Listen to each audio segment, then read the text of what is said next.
ਸ਼੍ਰੋਮਣੀ ਗੁਰਦੁਆਰਾ ਪ੍ਰਬੰਧਕ committee ਕੋ ਨੱਥੂ ਰਾਮ ਦੀ ਹੱਟੀ ਨਹੀਂ ਵੀ ਜਿਹੜਾ ਮਰਜ਼ੀ ਜੋ ਮਰਜ਼ੀ ਚੁੱਕ ਕੇ ਲੈ ਜਾਵੇ। ਕੱਲੇ ਕੱਲੇ ਗੁਰਦੁਆਰੇ 'ਚ, ਪਿੰਡਾਂ ਦੇ ਗੁਰਦੁਆਰਿਆਂ 'ਚ, ਡੇਰਿਆਂ 'ਚ, ਘਰਾਂ 'ਚ ਜਾ ਕੇ ਮਹਾਰਾਜ ਦੇ ਸਰੂਪ ਚੈੱਕ ਕਰ ਰਹੇ। ਮੈਂ ਤੇ ਹੈਰਾਨ ਆ ਪ੍ਰਬੰਧਕਾਂ ਦੀ ਸੋਚ ਤੋਂ ਵੀ ਕਿਉਂ ਆਪਣਾ ਜਲੂਸ ਕਢਾਉਣ ਲੱਗੇ ਤੁਸੀਂ। ਇਸ ਵੱਡੇ ਰੁਤਬੇ ਤੇ ਬੈਠਾ ਮੈਂ ਜੋ ਮਰਜ਼ੀ ਬੋਲੀ ਜਾਊਂ, ਜੋ ਮਰਜ਼ੀ ਕਹੀ ਜਾਊਂ। ਸ਼੍ਰੋਮਣੀ ਕਮੇਟੀ ਮਾਂ ਆ ਤੇ ਅਕਾਲੀ ਦਲ ਪੁੱਤ ਆ ਜੀ, ਪਰ ਉਹ ਇਹ ਭੁੱਲ ਗਏ ਵੀ ਪੁੱਤ ਤਾਂ ਰੋਜ਼ ਮਾਂ ਦੇ ਜੂੰਡੇ ਫੜੀ ਖੜਾ। ਪੰਜਾਬੀ ਨੈਸ਼ਨਲ ਟੀਵੀ ਦੇਖ ਰਹੇ ਸਾਰੇ ਦਰਸ਼ਕਾਂ ਦਾ ਸਵਾਗਤ। ਸਤਿ ਸ਼੍ਰੀ ਅਕਾਲ ਜੀ। ਪ੍ਰੋਗਰਾਮ ਵਿਚਾਰ ਚਰਚਾ ਲੈ ਕੇ ਹਾਜ਼ਰ ਹਾਂ ਤੇ ਅੱਜ ਅਸੀਂ ਇੱਕ ਵਾਰ ਫੇਰ ਪਹੁੰਚੇ ਹਾਂ ਸ਼੍ਰੋਮਣੀ ਗੁਰਦੁਆਰਾ ਪ੍ਰਬੰਧਕ ਕਮੇਟੀ ਦੇ ਸਾਬਕਾ ਜਨਰਲ ਸਕੱਤਰ ਸਰਦਾਰ ਸੁਖਦੇਵ ਸਿੰਘ ਭੌਰ ਜੀ ਦੇ ਗ੍ਰਹਿ ਨਿਵਾਸ ਵਿਖੇ। ਸ਼੍ਰੋਮਣੀ ਗੁਰਦੁਆਰਾ ਪ੍ਰਬੰਧਕ ਕਮੇਟੀ ਨੇ ਸ਼ਤਾਬਦੀ ਪੂਰੀ ਕੀਤੀ ਹੈ। ਉਸ ਬਾਰੇ ਬਹੁਤ ਸਾਰੀਆਂ ਗੱਲਾਂ ਬਾਤਾਂ ਸਾਡੇ ਦਿਲ ਵਿੱਚ ਸਵਾਲ ਵਲਵਲੇ ਉੱਠੇ ਹੋਏ ਨੇ, ਉਸ ਬਾਬਤ ਗੱਲਬਾਤ ਕਰਾਂਗੇ। ਹੋਰ ਵੀ ਅਸੀਂ ਕੁਝ ਮਸਲੇ ਵਿਚਾਰਨੇ ਹਨ। ਭੌਰ ਸਾਹਿਬ, ਵਾਹਿਗੁਰੂ ਜੀ ਕਾ ਖਾਲਸਾ, ਵਾਹਿਗੁਰੂ ਜੀ ਕੀ ਫਤਿਹ। ਵਾਹਿਗੁਰੂ ਜੀ ਕਾ ਖਾਲਸਾ, ਵਾਹਿਗੁਰੂ ਜੀ ਕੀ ਫਤਿਹ ਜੀ। ਭੌਰ ਸਾਹਿਬ, ਸਭ ਤੋਂ ਪਹਿਲਾਂ ਅਸੀਂ ਗੱਲਬਾਤ ਸ਼ੁਰੂ ਕਰਦੇ ਹਾਂ ਸ਼੍ਰੋਮਣੀ ਗੁਰਦੁਆਰਾ ਪ੍ਰਬੰਧਕ ਕਮੇਟੀ ਦੀ। ਪਹਿਲਾਂ ਤਾਂ ਸਾਨੂੰ ਇਹ ਦੱਸੋ ਕਿ ਇਹ ਸ਼੍ਰੋਮਣੀ ਗੁਰਦੁਆਰਾ ਪ੍ਰਬੰਧਕ ਕਮੇਟੀ ਕਿਸ ਕਾਰਜ ਵਾਸਤੇ ਕਿਵੇਂ ਹੋਂਦ ਵਿੱਚ ਆਈ ਤੇ ਗੁਰਦੁਆਰਾ ਸਾਹਿਬ ਦਾ ਪ੍ਰਬੰਧ ਸਮੇਤ ਪਾਕਿਸਤਾਨ ਦੇ ਗੁਰਦੁਆਰੇ, ਕਿਉਂਕਿ 1947 ਤੋਂ ਪਹਿਲਾਂ ਦੀ ਗੱਲ ਹੈ, ਤੇ ਭਾਰਤ ਵਿਚਲੇ ਗੁਰਦੁਆਰੇ ਜਾਂ ਪੰਜਾਬ ਵਿਚਲੇ ਗੁਰਦੁਆਰੇ, ਇਹ ਪ੍ਰਬੰਧ ਕਿਵੇਂ ਹਾਸਲ ਹੋਇਆ ਕੌਮ ਨੂੰ ਜਾਂ ਸ਼੍ਰੋਮਣੀ ਗੁਰਦੁਆਰਾ ਪ੍ਰਬੰਧਕ ਕਮੇਟੀ ਨੂੰ? ਆਪਾਂ ਸਾਰੇ ਹੀ ਜਾਣਦੇ ਹਾਂ ਕਿ ਜਦੋਂ ਖਾਲਸਾ ਰਾਜ ਦੀ ਸਮਾਪਤੀ ਹੋਈ ਹੈ ਮਹਾਰਾਜਾ ਰਣਜੀਤ ਸਿੰਘ ਦੇ ਅਕਾਲ ਚਲਾਣੇ ਤੋਂ ਬਾਅਦ ਜੀ, ਉਸ ਵੇਲੇ ਪੰਜਾਬ ਦੇ ਵਿੱਚ ਅੰਗਰੇਜ਼ ਆ ਵੜਿਆ ਜੀ, ਔਰ ਅੰਗਰੇਜ਼ ਨੇ 98 ਸਾਲ ਇੱਥੇ ਰਾਜ ਕੀਤਾ। ਠੀਕ ਹੈ ਜੀ। 1849 ਤੋਂ ਲੈ ਕੇ 1947 ਤੱਕ। ਬਿਲਕੁਲ। ਅੰਗਰੇਜ਼ ਨੂੰ ਬੇਸ਼ੱਕ ਉਹਨੇ ਹਿੰਦੁਸਤਾਨ 'ਤੇ ਲੰਬਾ ਸਮਾਂ ਰਾਜ ਕੀਤਾ, ਪਰੰਤੂ ਪੰਜਾਬ ਦੀਆਂ ਜੂਹਾਂ ਉਹ ਕ੍ਰੋਸ ਨਹੀਂ ਕਰ ਸਕਿਆ। ਖਾਲਸਾ ਰਾਜ ਦੇ ਜੁਝਾਰੂਆਂ ਨੇ ਉਹਨੂੰ ਹਰ ਮਰਹਲੇ 'ਤੇ ਕਰੜੀ ਟੱਕਰ ਦਿੱਤੀ। ਉਹ ਇਸ ਗੱਲ ਤੋਂ ਭਲੀ ਭਾਂਤ ਜਾਣੂ ਸੀ ਕਿ ਬਾਕੀ ਤਾਂ ਅਸੀਂ ਆਪਣੀਆਂ ਚਾਲਬਾਜ਼ੀਆਂ ਨਾਲ ਸਾਰੇ ਹਿੰਦੁਸਤਾਨ 'ਤੇ ਕਬਜ਼ਾ ਕਰ ਲਿਆ, ਪਰ ਇੱਥੇ ਅਸੀਂ ਆਪਣੇ ਬਾਹੂਬਲ ਨਾਲ ਵੀ ਨਹੀਂ ਕਰ ਸਕੇ ਜੀ। ਇਸ ਸਮੇਂ ਦੇ ਦੌਰਾਨ ਉਹਨਾਂ ਨੂੰ ਇਹ ਵੀ ਪਤਾ ਸੀ ਵੀ ਸਿੱਖਾਂ ਦੀ ਸ਼ਕਤੀ ਦਾ ਸਰੋਤ ਉਹਨਾਂ ਦੇ ਗੁਰਦੁਆਰੇ ਨੇ। ਉਹ ਗੁਰਦੁਆਰਿਆਂ ਦੇ ਵਿੱਚ ਬੈਠ ਕੇ ਆਪਣੇ ਸਤਿਗੁਰੂ ਸਾਹਿਬ ਜੀ ਦਾ ਜਦੋਂ ਜਾਪ ਕਰਦੇ ਆ, ਅਰਦਾਸ ਕਰਦੇ ਆ, ਔਰ ਉੱਥੇ ਵਿਚਾਰ ਚਰਚਾ ਕਰਦੇ ਆ ਗੁਰੂ ਦੇ ਭੈ ਵਿੱਚ ਰਹਿ ਕੇ, ਉੱਥੋਂ ਉਹਨਾਂ ਨੂੰ ਬਲ ਮਿਲਦਾ, ਉੱਥੋਂ ਉਹਨਾਂ ਦੀ ਜਥੇਬੰਦਕ ਸ਼ਕਤੀ ਮਜ਼ਬੂਤ ਹੁੰਦੀ ਹੈ। ਅਤੇ ਇਹੀ ਇਹਨਾਂ ਦਾ ਕੇਂਦਰੀ ਸੋਮਾ ਆ। ਜਦੋਂ ਇਹ ਸਾਰੀ ਗੱਲ ਉਹਨਾਂ ਦੇ ਦਿਮਾਗ ਵਿੱਚ ਆ ਗਈ ਅਤੇ ਉਹਨਾਂ ਨੇ ਆਪਣੇ ਜਿਹੜੇ ਹੱਥ ਠੋਕੇ, ਮੈਂ ਕਹਿ ਸਕਦਾ, ਉਹਨਾਂ ਲੋਕਾਂ ਨੂੰ ਗੁਰਦੁਆਰਿਆਂ ਦੇ ਉੱਤੇ ਹੌਲੀ ਹੌਲੀ ਕਾਬਜ਼ ਕਰਾਉਣਾ ਸ਼ੁਰੂ ਕਰ ਦਿੱਤਾ ਜੀ। ਉਹਨਾਂ ਨੇ ਪੰਥਕ ਸੋਚ ਨੂੰ ਤਲਾਂਜਲੀ ਦੇਣੀ ਸ਼ੁਰੂ ਕਰ ਦਿੱਤੀ ਵਿੱਚ ਵੜ ਕੇ। ਜਦੋਂ ਸਰਕਾਰ ਦਾ ਪਿੱਠ 'ਤੇ ਹੱਥ ਹੋ ਜਾਂਦਾ, ਫਿਰ ਬੰਦੇ ਕਰਪਟ ਵੀ ਹੋ ਜਾਂਦੇ ਆ ਅਤੇ ਬੰਦਿਆਂ ਦੇ ਚਾਲ ਚੱਲਣ 'ਚ ਵੀ ਫਰਕ ਆ ਜਾਂਦਾ। ਉਹਨਾਂ ਨੇ ਬਹੁਤ ਥਾਈਂ ਅਪੱਧਰ ਸ਼ੁਰੂ ਕਰ ਦਿੱਤੇ ਔਰ ਐਸੇ ਹਾਲਾਤ ਵੀ ਬਣੇ। ਉਹਨਾਂ ਨੇ ਇੱਥੋਂ ਤੱਕ, ਅੰਗਰੇਜ਼ ਨੇ ਉਹਨਾਂ ਨੂੰ ਖੁੱਲ੍ਹ ਦੇ ਦਿੱਤੀ ਵੀ ਜਿਹੜੇ ਤੁਹਾਡੇ ਗੁਰਦੁਆਰੇ ਨੇ ਤੁਹਾਡੇ ਨਾਂ ਹੀ ਕਰ ਦਿਆਂਗੇ। ਬਹੁਤ ਸਾਰੇ ਅਖਾੜੇ ਅੱਜ ਵੀ ਅੰਗਰੇਜ਼ ਦੇ ਵੇਲੇ ਦੇ ਕੋਈ ਸੰਪਰਦਾਵਾਂ ਦੇ ਨਾਂ 'ਤੇ ਲੱਗੇ ਹੋਏ। ਠੀਕ ਹੈ ਜੀ। ਜਦੋਂ ਜਾਇਦਾਦਾਂ ਮਿਲ ਗਈਆਂ, ਸੰਗਤ ਸ਼ਰਧਾ ਵਸ ਆਪਣੇ ਸਤਿਗੁਰੂ ਸਾਹਿਬ ਜੀ ਨੂੰ ਨਮਸਕਾਰ ਕਰਨ ਦੇ ਲਈ ਉਹਨਾਂ ਗੋਲਕਾਂ 'ਚ ਮਾਇਆ ਪਾਉਂਦੀ, ਪਰੰਤੂ ਅੰਗਰੇਜ਼ ਦੇ ਜਿਹੜੇ ਥਾਪੇ ਹੋਏ ਮਹੰਤ ਸੀਗੇ, ਉਹ ਉਸ ਮਾਇਆ ਨੂੰ ਆਪਣੇ ਨਿੱਜੀ ਹਿੱਤਾਂ ਲਈ ਵਰਤਦੇ ਅਤੇ ਅਯਾਸ਼ੀ ਕਰਦੇ, ਬਹੁਤ ਅਪੱਧਰ ਕਰਦੇ, ਜਿਹੜਾ ਖਾਲਸਾ ਪੰਥ ਬਰਦਾਸ਼ਤ ਨਹੀਂ ਸੀ ਕਰ ਰਿਹਾ ਜੀ। ਹਾਲਾਤ ਐਸੇ ਬਣ ਗਏ, ਮੈਂ ਬਹੁਤਾ ਲੰਬਾ ਨਹੀਂ ਜਾਂਦਾ, 1917 ਦੇ ਵਿੱਚ ਇਹਨਾਂ ਸਾਰਿਆਂ ਦਾ ਲੀਡਰ ਜਿਹੜਾ ਸੀ ਨਾ, ਮਹੰਤ ਨਰੈਣ ਦਾਸ ਜੀ ਜੀ ਜੀ, ਜਿਹੜਾ ਨਨਕਾਣਾ ਸਾਹਿਬ ਦੇ ਉੱਤੇ ਕਾਬਜ਼ ਸੀ, ਉਹ ਇੰਨਾ ਜ਼ਿਆਦਾ ਬਾਗੀ ਹੋ ਗਿਆ ਸੀ, ਇੰਨਾ ਜ਼ਿਆਦਾ ਉਹ ਗਿਰ ਗਿਆ ਸੀ। ਉਹਨੇ 1917 ਦੇ ਵਿੱਚ ਗੁਰੂ ਨਾਨਕ ਸਾਹਿਬ ਦੇ ਜਨਮ ਸਥਾਨ ਨਨਕਾਣਾ ਸਾਹਿਬ ਦੇ ਵਿੱਚ ਬੇਸਵਾ ਦਾ ਨਾਚ ਕਰਾਇਆ। ਸਾਰਾ ਖਾਲਸਾ ਪੰਥ ਬਹੁਤ ਚਿੰਤਾਤੁਰ ਹੋਇਆ ਅਤੇ ਘੁੱਟ ਕੇ ਰਹਿ ਗਏ। ਸ਼ਿਕਾਇਤੋ ਸ਼ਿਕਾਇਤੀ ਵੀ ਹੋਏ, ਪਰ ਕਿਸੇ ਨੇ ਗੱਲ ਨਾ ਸੁਣੀ ਜੀ। ਇਸ ਤੋਂ ਬਾਅਦ ਅਗਲੇ ਸਾਲ ਹੀ 1918 ਦੇ ਵਿੱਚ ਇੱਕ ਸਿੰਧ ਦਾ ਰਿਟਾਇਰਡ ਆਫੀਸਰ ਆਪਣੇ ਪਰਿਵਾਰ ਸਮੇਤ ਨਨਕਾਣਾ ਸਾਹਿਬ ਦੇ ਦਰਸ਼ਨਾਂ ਨੂੰ ਆਇਆ। ਮਹੰਤ ਦੇ ਗੁੰਡਿਆਂ ਨੇ ਉਹਦੀ 12 ਸਾਲ ਦੀ ਲੜਕੀ ਨਾਲ ਬਲਾਤਕਾਰ ਕਰ ਦਿੱਤਾ। ਉਹ ਬਹੁਤ ਕਲਪਿਆ, ਲਾਹੌਰ ਵੀ ਜਾ ਕੇ ਅਫਸਰਸ਼ਾਹੀ ਦੇ ਦਰਵਾਜ਼ੇ ਖੜਕਾਏ, ਖੁਦ ਅਫਸਰ ਸੀ, ਪਰ ਉਹਦੀ ਕਿਸੇ ਨੇ ਸੁਣਵਾਈ ਨਾ ਕੀਤੀ। ਪੰਥ ਕੋਲ ਵੀ ਕੂਕਿਆ, ਪੰਥ ਬੜਾ ਫਿਕਰਮੰਦ ਸੀ, ਪਰੰਤੂ ਹਕੂਮਤ ਦਾ ਜ਼ੋਰ ਉਹਦੇ ਪਿੱਛੇ ਸੀ ਤੇ ਉਹਨੂੰ ਕੋਈ ਸਜ਼ਾ ਨਾ ਦਵਾ ਸਕੇ। ਇਸੇ ਸਾਲ 1918 ਦੇ ਵਿੱਚ ਲਾਇਲਪੁਰ ਤੋਂ ਇੱਕ ਬੀਬੀਆਂ ਦਾ ਜਥਾ ਆਇਆ ਜੀ। ਉਹ ਜਥੇ ਦੇ ਉਹ ਸੇਵਾ ਕਰਨ ਆਈਆਂ ਸੀ ਲਾਇਲਪੁਰ ਤੋਂ, ਤੇ ਮਹੰਤ ਦੇ ਗੁੰਡਿਆਂ ਨੇ ਉਹਦੇ ਵਿੱਚੋਂ 6 ਔਰਤਾਂ ਨੂੰ ਚੁੱਕ ਕੇ ਉਹਨਾਂ ਦਾ ਵੀ ਬਲਾਤਕਾਰ ਕਰ ਦਿੱਤਾ। ਕੁਝ ਸਿੰਘ ਇਕੱਠੇ ਹੋ ਕੇ ਮਹੰਤ ਕੋਲ ਗਏ, ਉਹਨੂੰ ਪੁੱਛਿਆ ਵੀ ਤੇ ਇਹ ਕੀ ਹੋ ਰਿਹਾ ਇੱਥੇ, ਤੇ ਉਹਦਾ ਉੱਤਰ ਬੜਾ ਭਿਆਨਕ ਸੀ। ਉਹਨੇ ਉੱਤਰ ਦਿੱਤਾ ਵੀ ਇਹ ਸਾਡੀ ਨਿੱਜੀ ਦੁਕਾਨ ਹੈ, ਤੁਸੀਂ ਆਪਣੀਆਂ ਔਰਤਾਂ ਨੂੰ ਇੱਥੇ ਭੇਜਦੇ ਕਿਉਂ? ਇੱਥੇ ਅਸੀਂ ਜੋ ਸਾਡੇ ਮਨ ਆਉਂਦਾ ਉਹ ਕਰਾਂਗੇ, ਇਹ ਤੁਸੀਂ ਦੇਖਣਾ ਵੀ ਇੱਥੇ ਔਰਤਾਂ ਭੇਜਣੀਆਂ ਕਿ ਨਹੀਂ ਭੇਜਣੀਆਂ। ਸਰਕਾਰੀ ਦਰਬਾਰੇ ਤਾਂ ਪਹਿਲਾਂ ਹੀ ਗੱਲਾਂ ਹੋ ਚੁੱਕੀਆਂ ਸੀ। ਫਿਰ ਪੰਥ ਨੇ ਫੈਸਲਾ ਲਿਆ। ਸ਼੍ਰੋਮਣੀ ਗੁਰਦੁਆਰਾ ਪ੍ਰਬੰਧਕ ਕਮੇਟੀ ਉਸ ਵੇਲੇ ਨਾਮਜ਼ਦ ਹੋ ਚੁੱਕੀ ਸੀ 1920 ਵਿੱਚ।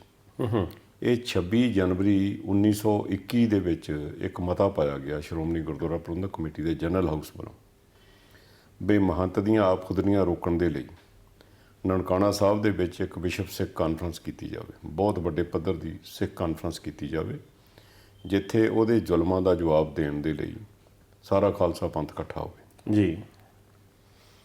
4, 5, 6 ਮਾਰਚ ਦਾ ਦਿਨ ਨਿਯਤ ਕਰ ਦਿੱਤਾ ਗਿਆ 1921 'ਚ। ਤੇ ਮਹੰਤ ਦੇ ਗੁੰਡਿਆਂ ਨੇ ਸਾਰਾ ਇਕੱਠ-ਮੱਠ ਕੀਤਾ, ਉਹਨਾਂ ਨੂੰ ਪਤਾ ਲੱਗ ਗਿਆ। ਮਹੰਤ ਨੇ ਉਸ ਤੋਂ ਪਹਿਲਾਂ ਹੀ ਇੱਕ ਸਨਾਤਨ ਸਭਾ ਉੱਥੇ ਰੱਖ ਦਿੱਤੀ। ਜਿਹੜੀ ਸਨਾਤਨ ਸਭਾ ਰੱਖੀ ਉਹ ਸਾਰੇ ਸਨਾਤਨੀ ਮਤ ਵਾਲੇ ਲੋਕਾਂ ਨੂੰ, ਜਿਹੜੇ ਬਾਕੀ ਡੇਰੇਦਾਰ ਸੀ, ਉਹਨਾਂ ਨੂੰ ਸਾਰਿਆਂ ਨੂੰ ਇਕੱਠਾ ਕਰਕੇ ਉਸੇ ਜਗ੍ਹਾ ਤੇ ਇਸ ਕਾਨਫਰੰਸ ਤੋਂ ਪਹਿਲਾਂ, ਸਿੱਖ ਕਾਨਫਰੰਸ ਤੋਂ ਪਹਿਲਾਂ ਸਨਾਤਨ ਸਭਾ ਰੱਖ ਦਿੱਤੀ ਤੇ ਨਾਲ ਆਪਣੇ ਗੁੰਡਿਆਂ ਨੂੰ ਹਦਾਇਤਾਂ ਕਰ ਦਿੱਤੀਆਂ ਵੀ ਆਪਣੇ ਸ਼ਸਤਰ ਪੂਰੇ ਲੈ ਕੇ ਆਇਓ, ਟਕੂਏ ਗਡਾਸੇ ਪੂਰੇ ਤਿਆਰ ਰੱਖਿਓ, ਜਿਹੜੀ ਸਿੱਖ ਸਭਾ ਹੋਣ ਜਾ ਰਹੀ ਹੈ ਉਹ 'ਚੋਂ ਸੁੱਕਾ ਨਾ ਕੋਈ ਬਚ ਕੇ ਜਾਵੇ। ਤੇ ਉਹ ਅਸੀਂ ਸਾਰੇ ਜਿਹੜੇ ਆ ਉਹ ਕੋਈ ਜਿਉਂਦਾ ਨਹੀਂ ਜਾਣ ਦੇਣਾ, ਸਾਰੇ ਹੀ ਖਤਮ ਕਰ ਦੇਣੇ। ਠੀਕ। ਪੰਥ ਦੇ ਵਿੱਚ ਬੜਾ ਰੋਹ ਸੀ, ਬੜਾ ਵਿਦਰੋਹ ਸੀ, ਤੇ ਪੰਥ ਨੇ ਨਿਰਣਾ ਕਰ ਲਿਆ ਵੀ ਅਸੀਂ ਕਾਨਫਰੰਸ ਤੇ ਜਾਣਾ ਹੀ ਜਾਣਾ। ਜਥਿਆਂ ਦੇ ਜਥੇ ਤਿਆਰ ਹੋ ਗਏ। ਉਹਨਾਂ ਦਿਨਾਂ ਦੇ ਵਿੱਚ ਹੀ ਮਾਸਟਰ ਤਾਰਾ ਸਿੰਘ, ਆਪਣੇ ਭਾਈ ਪੁੱਚਰ ਜੀ ਔਰ ਝੱਬਰ ਸਾਹਿਬ, ਇਹ ਸਾਰੇ ਉੱਥੇ ਲਾਹੌਰ ਦੇ ਵਿੱਚ ਸੀਗੇ। ਇਹਨਾਂ ਨੂੰ ਮਹੰਤ ਦੇ ਨਾਲ ਇੱਕ ਕੰਮ ਕਰਦਾ ਸੀ ਭਾਈ ਬਰਿਆਮ ਸਿੰਘ, ਉਹ ਸਿਗਾ ਪੰਥ ਦਾ ਬੰਦਾ, ਰਹਿੰਦਾ ਮਹੰਤ ਨਾਲ ਸੀ। ਉਹਨੇ ਖਬਰ ਦੇ ਦਿੱਤੀ ਆ ਕੇ ਵੀ ਮਹੰਤ ਦਾ ਇਰਾਦਾ ਬੜਾ ਖਤਰਨਾਕ ਹੈ ਤੇ ਤੁਸੀਂ ਉਸ ਕਾਨਫਰੰਸ ਨੂੰ ਰੋਕੋ, ਜਿਹੜੇ ਜਥੇ ਚੱਲ ਪਏ ਉਹਨਾਂ ਨੂੰ ਰਸਤੇ ਵਿੱਚ ਰੋਕਿਆ ਜਾਵੇ ਜੀ, ਨਹੀਂ ਤੇ ਉੱਥੇ ਬਹੁਤ ਕਤਲ ਵਗਾਰਤ ਹੋਏਗੀ, ਬਹੁਤ ਮਾਰ-ਕੁੱਟ ਹੋਏਗੀ। ਕੁਝ ਜਥਿਆਂ ਨੇ ਭਾਈ ਲਛਮਣ ਸਿੰਘ ਧਾਰੋਵਾਲੀ ਦੇ ਜਥੇ ਤੱਕ ਪਹੁੰਚ ਵੀ ਬਣਾ ਲਈ ਵੀ ਜੀ ਤੁਹਾਨੂੰ ਪੰਥ ਦਾ ਹੁਕਮ ਹੈ, ਤੁਸੀਂ ਮੁੜਿਓ, ਮਹੰਤ ਦੀ ਤਿਆਰੀ ਹੋਰ ਤਰ੍ਹਾਂ ਦੀ ਹੈ, ਬਹੁਤ ਕਤਲ ਵਗਾਰਤ ਹੋਏਗੀ। ਪਰੰਤੂ ਉਹ ਗੁਰੂ ਕੇ ਸਿੰਘ ਡਟੇ ਰਹੇ ਤੇ ਉਹਨਾਂ ਨੇ ਕਿਹਾ ਵੀ ਅਸੀਂ ਅਰਦਾਸਾ ਸੋਧ ਕੇ ਤੁਰੇ ਹਾਂ, ਹੁਣ ਅਸੀਂ ਪਿੱਛੇ ਨਹੀਂ ਮੁੜਨਾ, ਮੌਤ ਤੋਂ ਡਰ ਕੇ ਅਸੀਂ ਪਿੱਛੇ ਨਹੀਂ ਮੁੜ ਸਕਦੇ ਜੀ। ਉਹ ਅੱਗੇ ਫਿਰ ਆਪਾਂ ਸਾਰੇ ਹਾਲਾਤ ਦੇਖੇ ਜਦੋਂ ਇਹ ਐਂਟਰ ਹੁੰਦੇ ਆ। ਉਸ ਵੇਲੇ ਮਹੰਤ ਦੇ ਗੁੰਡਿਆਂ ਨੇ ਕਿਵੇਂ ਕੋਹ ਕੇ ਸਿੰਘਾਂ ਨੂੰ ਮਾਰਿਆ, ਔਰ ਮਾਰਨ ਤੋਂ ਬਾਅਦ ਆਪਾਂ ਇਹ ਵੀ ਦੇਖਦੇ ਹਾਂ ਭਾਈ ਲਛਮਣ ਸਿੰਘ ਧਾਰੋਵਾਲੀ ਨੂੰ ਜੰਡ ਨਾਲ ਬੰਨ੍ਹ ਕੇ ਜਿਉਂਦਾ ਹੀ ਸਾੜ ਦਿੱਤਾ ਗਿਆ, ਬਾਬਾ ਦਲੀਪ ਸਿੰਘ ਨੂੰ ਭੱਠੀ 'ਚ ਝੋਕ ਦਿੱਤਾ। ਬਹੁਤ ਭਿਆਨਕ ਹਾਲਾਤ ਇਹ ਆਪਾਂ ਸਾਰੇ ਹੀ ਦੇਖੇ ਹਨ ਜੀ। ਪਰੰਤੂ ਸਿੱਖਾਂ ਨੇ ਸ਼ਿਕਾਇਤ ਵੀ ਕੀਤੀ ਅੰਗਰੇਜ਼ਾਂ ਦੇ ਕੋਲ ਜਾ ਕੇ ਵੀ ਇਹ ਕੀ ਹੋ ਰਿਹਾ, ਕੋਈ ਕਾਨੂੰਨ ਨਾਂ ਦੀ ਚੀਜ਼ ਹੈ, ਪਰ ਅੰਗਰੇਜ਼ ਨੇ ਕੋਈ ਐਕਸ਼ਨ ਨਾ ਲਿਆ। ਅਖੀਰ ਹਾਲਾਤ ਐਸੇ ਬਣ ਗਏ ਜਦੋਂ ਜਿੰਨੇ ਸ਼ਹੀਦ ਸਿੰਘ ਸੀ ਸਾਰਿਆਂ ਨੂੰ ਇਕੱਠੇ ਕਰਕੇ ਉਹਨਾਂ ਦੇ ਪਿੰਜਰਾਂ ਨੂੰ ਅੱਗ ਲਾਈ ਜਾ ਰਹੀ ਸੀ। ਉਸ ਵੇਲੇ ਵੀ ਅੰਗਰੇਜ਼ ਹਕੂਮਤ ਦੇ ਬੰਦੇ ਉੱਥੇ ਆਏ ਪਰ ਉਹਨਾਂ ਨੇ ਕੋਈ ਇਨਸਾਫ ਨਾ ਦਿੱਤਾ। ਖਾਲਸਾ ਪੰਥ ਨੇ ਸੰਘਰਸ਼ ਵਿੱਢ ਦਿੱਤਾ ਵੀ ਅਸੀਂ ਗੁਰਦੁਆਰੇ ਆਜ਼ਾਦ ਕਰਾ ਕੇ ਛੱਡਾਂਗੇ, ਔਰ ਉਹ ਆਜ਼ਾਦ ਕਰਾਉਂਦਿਆਂ ਫਿਰ ਸਾਰੀਆਂ ਚਾਬੀਆਂ ਦੇ ਮੋਰਚੇ ਲੱਗੇ। ਗੁਰਦੁਆਰਾ ਪ੍ਰਬੰਧ ਸੁਧਾਰ ਲਹਿਰ ਸ਼ੁਰੂ ਹੋਈ, ਇਹ ਵੀ ਸ਼੍ਰੋਮਣੀ ਕਮੇਟੀ ਦੀ ਅਗਵਾਈ ਵਿੱਚ ਹੀ ਸ਼ੁਰੂ ਹੋਈ ਜੀ। ਗੁਰਦੁਆਰਾ ਸੁਧਾਰ ਲਹਿਰ, ਫਿਰ ਬਾਬੇ ਕੀ ਬੇਰ ਤੋਂ ਲੈ ਕੇ ਗੁਰੂ ਕੇ ਬਾਗ ਦਾ ਮੋਰਚਾ, ਫਿਰ ਦਰਬਾਰ ਸਾਹਿਬ ਦੀਆਂ ਚਾਬੀਆਂ ਦਾ ਮੋਰਚਾ, ਸਾਰੀਆਂ ਚਾਬੀਆਂ ਲਈਆਂ ਔਰ ਇੱਕ ਐਸਾ ਨਿਜ਼ਾਮ ਸਥਾਪਿਤ ਕੀਤਾ ਜਿਹੜਾ ਨਿਜ਼ਾਮ ਸੰਗਤੀ ਹੋਵੇ, ਪਿਤਾ ਪੁਰਖੀ ਨਾ ਹੋਵੇ, ਜਿਵੇਂ ਮਹੰਤਾਂ ਦਾ ਸੀ। ਤੇ ਸਾਡੇ ਦੇਖਣ ਵਾਲਿਆਂ ਵਾਸਤੇ ਜਾਣਕਾਰੀ ਦੇ ਕਿਹੜੇ ਕੁ ਸਾਲ ਦੇ ਵਿੱਚ ਇਹ ਕੰਪਲੀਟ ਮੁਕੰਮਲ ਪ੍ਰਬੰਧ ਜਿਹੜਾ ਸੀ ਸ਼੍ਰੋਮਣੀ ਗੁਰਦੁਆਰਾ ਪ੍ਰਬੰਧਕ ਕਮੇਟੀ ਨੂੰ ਮਿਲਿਆ? 1920 ਦੇ ਵਿੱਚ ਤਾਂ ਜੀ ਸ਼੍ਰੋਮਣੀ ਗੁਰਦੁਆਰਾ ਪ੍ਰਬੰਧਕ ਕਮੇਟੀ ਨਾਮਜ਼ਦ ਹੋਈ ਤੇ 1925 ਦੇ ਵਿੱਚ ਐਕਟ ਬਣ ਗਿਆ, ਅੰਗਰੇਜ਼ ਵੱਲੋਂ ਐਕਟ ਬਣਾ ਦਿੱਤਾ। ਇਹ 21 ਦੇ ਵਿੱਚ ਤਕਰੀਬਨ ਮੋਰਚਾ ਲੱਗਿਆ ਆਪਣਾ ਜਿਹੜਾ ਗੁਰਦੁਆਰਾ ਸੁਧਾਰ ਲਹਿਰ ਦਾ। ਇਸ ਸਮੇਂ ਦੇ ਵਿੱਚ ਜਿਹੜੀ ਆ ਬੱਬਰ ਅਕਾਲੀ ਲਹਿਰ ਹੋਂਦ ਵਿੱਚ ਆਈ। ਜੀ ਜੀ ਜੀ। ਤੇ ਜਦੋਂ ਸ਼੍ਰੋਮਣੀ ਗੁਰਦੁਆਰਾ ਪ੍ਰਬੰਧਕ ਕਮੇਟੀ ਦੇ ਲਈ ਪਹਿਲਾਂ ਨਿਰਧਾਰਤ ਹੋ ਗਿਆ, ਮੈਂਬਰਸ ਨਾਮਜ਼ਦ ਹੋ ਗਏ, ਫਿਰ ਉਹਨੂੰ ਕਾਨੂੰਨੀ ਪ੍ਰਕਿਰਿਆ ਦੇ ਵਿੱਚ ਦੀ ਲਗਾਉਣਾ ਸੀ। ਇਹਨਾਂ ਦੀ ਚੋਣ ਕਿਵੇਂ ਹੋਵੇ, ਇਹਨਾਂ ਦੇ ਕੰਮ ਕੀ ਹੋਣ, ਇਹਨਾਂ ਨੇ ਕੀ ਇਹਨਾਂ ਦੇ ਅਧਿਕਾਰ ਹੋਣ, ਤੇ ਉਹ ਫਿਰ ਬਕਾਇਦਾ ਜਿਹੜਾ ਐਕਟ ਬਣਿਆ ਉਹ 1925 'ਚ ਬਣਿਆ, ਸਿੱਖ ਗੁਰਦੁਆਰਾ ਐਕਟ 1925 ਜੀ। ਸੋ ਤਕਰੀਬਨ 5 ਸਾਲ ਦਾ ਸੰਘਰਸ਼ ਦਾ ਸਮਾਂ ਹੈ ਉਹ। ਹਾਂ ਜਿਹੜਾ ਠੀਕ ਹੈ ਤੇ ਉਹਦੇ ਵਿੱਚ ਹੈ ਇਹ ਸੀ ਵੀ ਜਿਵੇਂ ਮਹੰਤਾਂ ਦਾ ਪ੍ਰਬੰਧ ਸੀ ਨਾ, ਪਿਤਾ ਪੁਰਖੀ ਨਿੱਜੀ ਜਾਇਦਾਦ ਦੇ ਤੌਰ ਤੇ ਵਰਤੇ ਸੀ। ਜੀ ਜੀ ਜੀ। ਬੇਸਿਕ ਡਿਫਰੈਂਸ ਇਹ ਸੀਗਾ ਵੀ ਸ਼੍ਰੋਮਣੀ ਗੁਰਦੁਆਰਾ ਪ੍ਰਬੰਧਕ ਕਮੇਟੀ ਸੰਗਤੀ ਪ੍ਰਬੰਧ ਬਣ ਗਿਆ। ਸੰਗਤ ਆਪਣੇ ਨੁਮਾਇੰਦੇ ਚੁਣਦੀ ਤੇ ਆਪਣੇ ਨੁਮਾਇੰਦਿਆਂ ਨੂੰ ਗੁਰਦੁਆਰਾ ਸਾਹਿਬਾਨ ਦੀ ਦੇਖ ਰੇਖ ਔਰ ਉਹਨਾਂ ਦੀ ਚੜ੍ਹਤ ਦੀ ਸੇਵਾ ਸੰਭਾਲ ਦੇ ਲਈ ਜ਼ਿੰਮੇਵਾਰੀਆਂ ਲਾਉਂਦੀ ਜੀ। ਤੇ ਜੇ ਕੋਈ ਮੈਂਬਰ ਠੀਕ ਕੰਮ ਕਰਦਾ ਤੇ ਉਹਦੀ ਦੁਬਾਰਾ ਚੋਣ ਹੋ ਸਕਦੀ ਸੀ, ਨਹੀਂ ਤਾਂ ਉਹ ਬਦਲਿਆ ਵੀ ਜਾ ਸਕਦਾ। ਠੀਕ ਹੈ ਜੀ। ਅਸੀਂ ਇੱਕ ਬ੍ਰੇਕ ਲਵਾਂਗੇ ਜੀ। ਬ੍ਰੇਕ ਤੋਂ ਬਾਅਦ ਅਸੀਂ ਫਿਰ ਹਾਜ਼ਰ ਹੋਵਾਂਗੇ।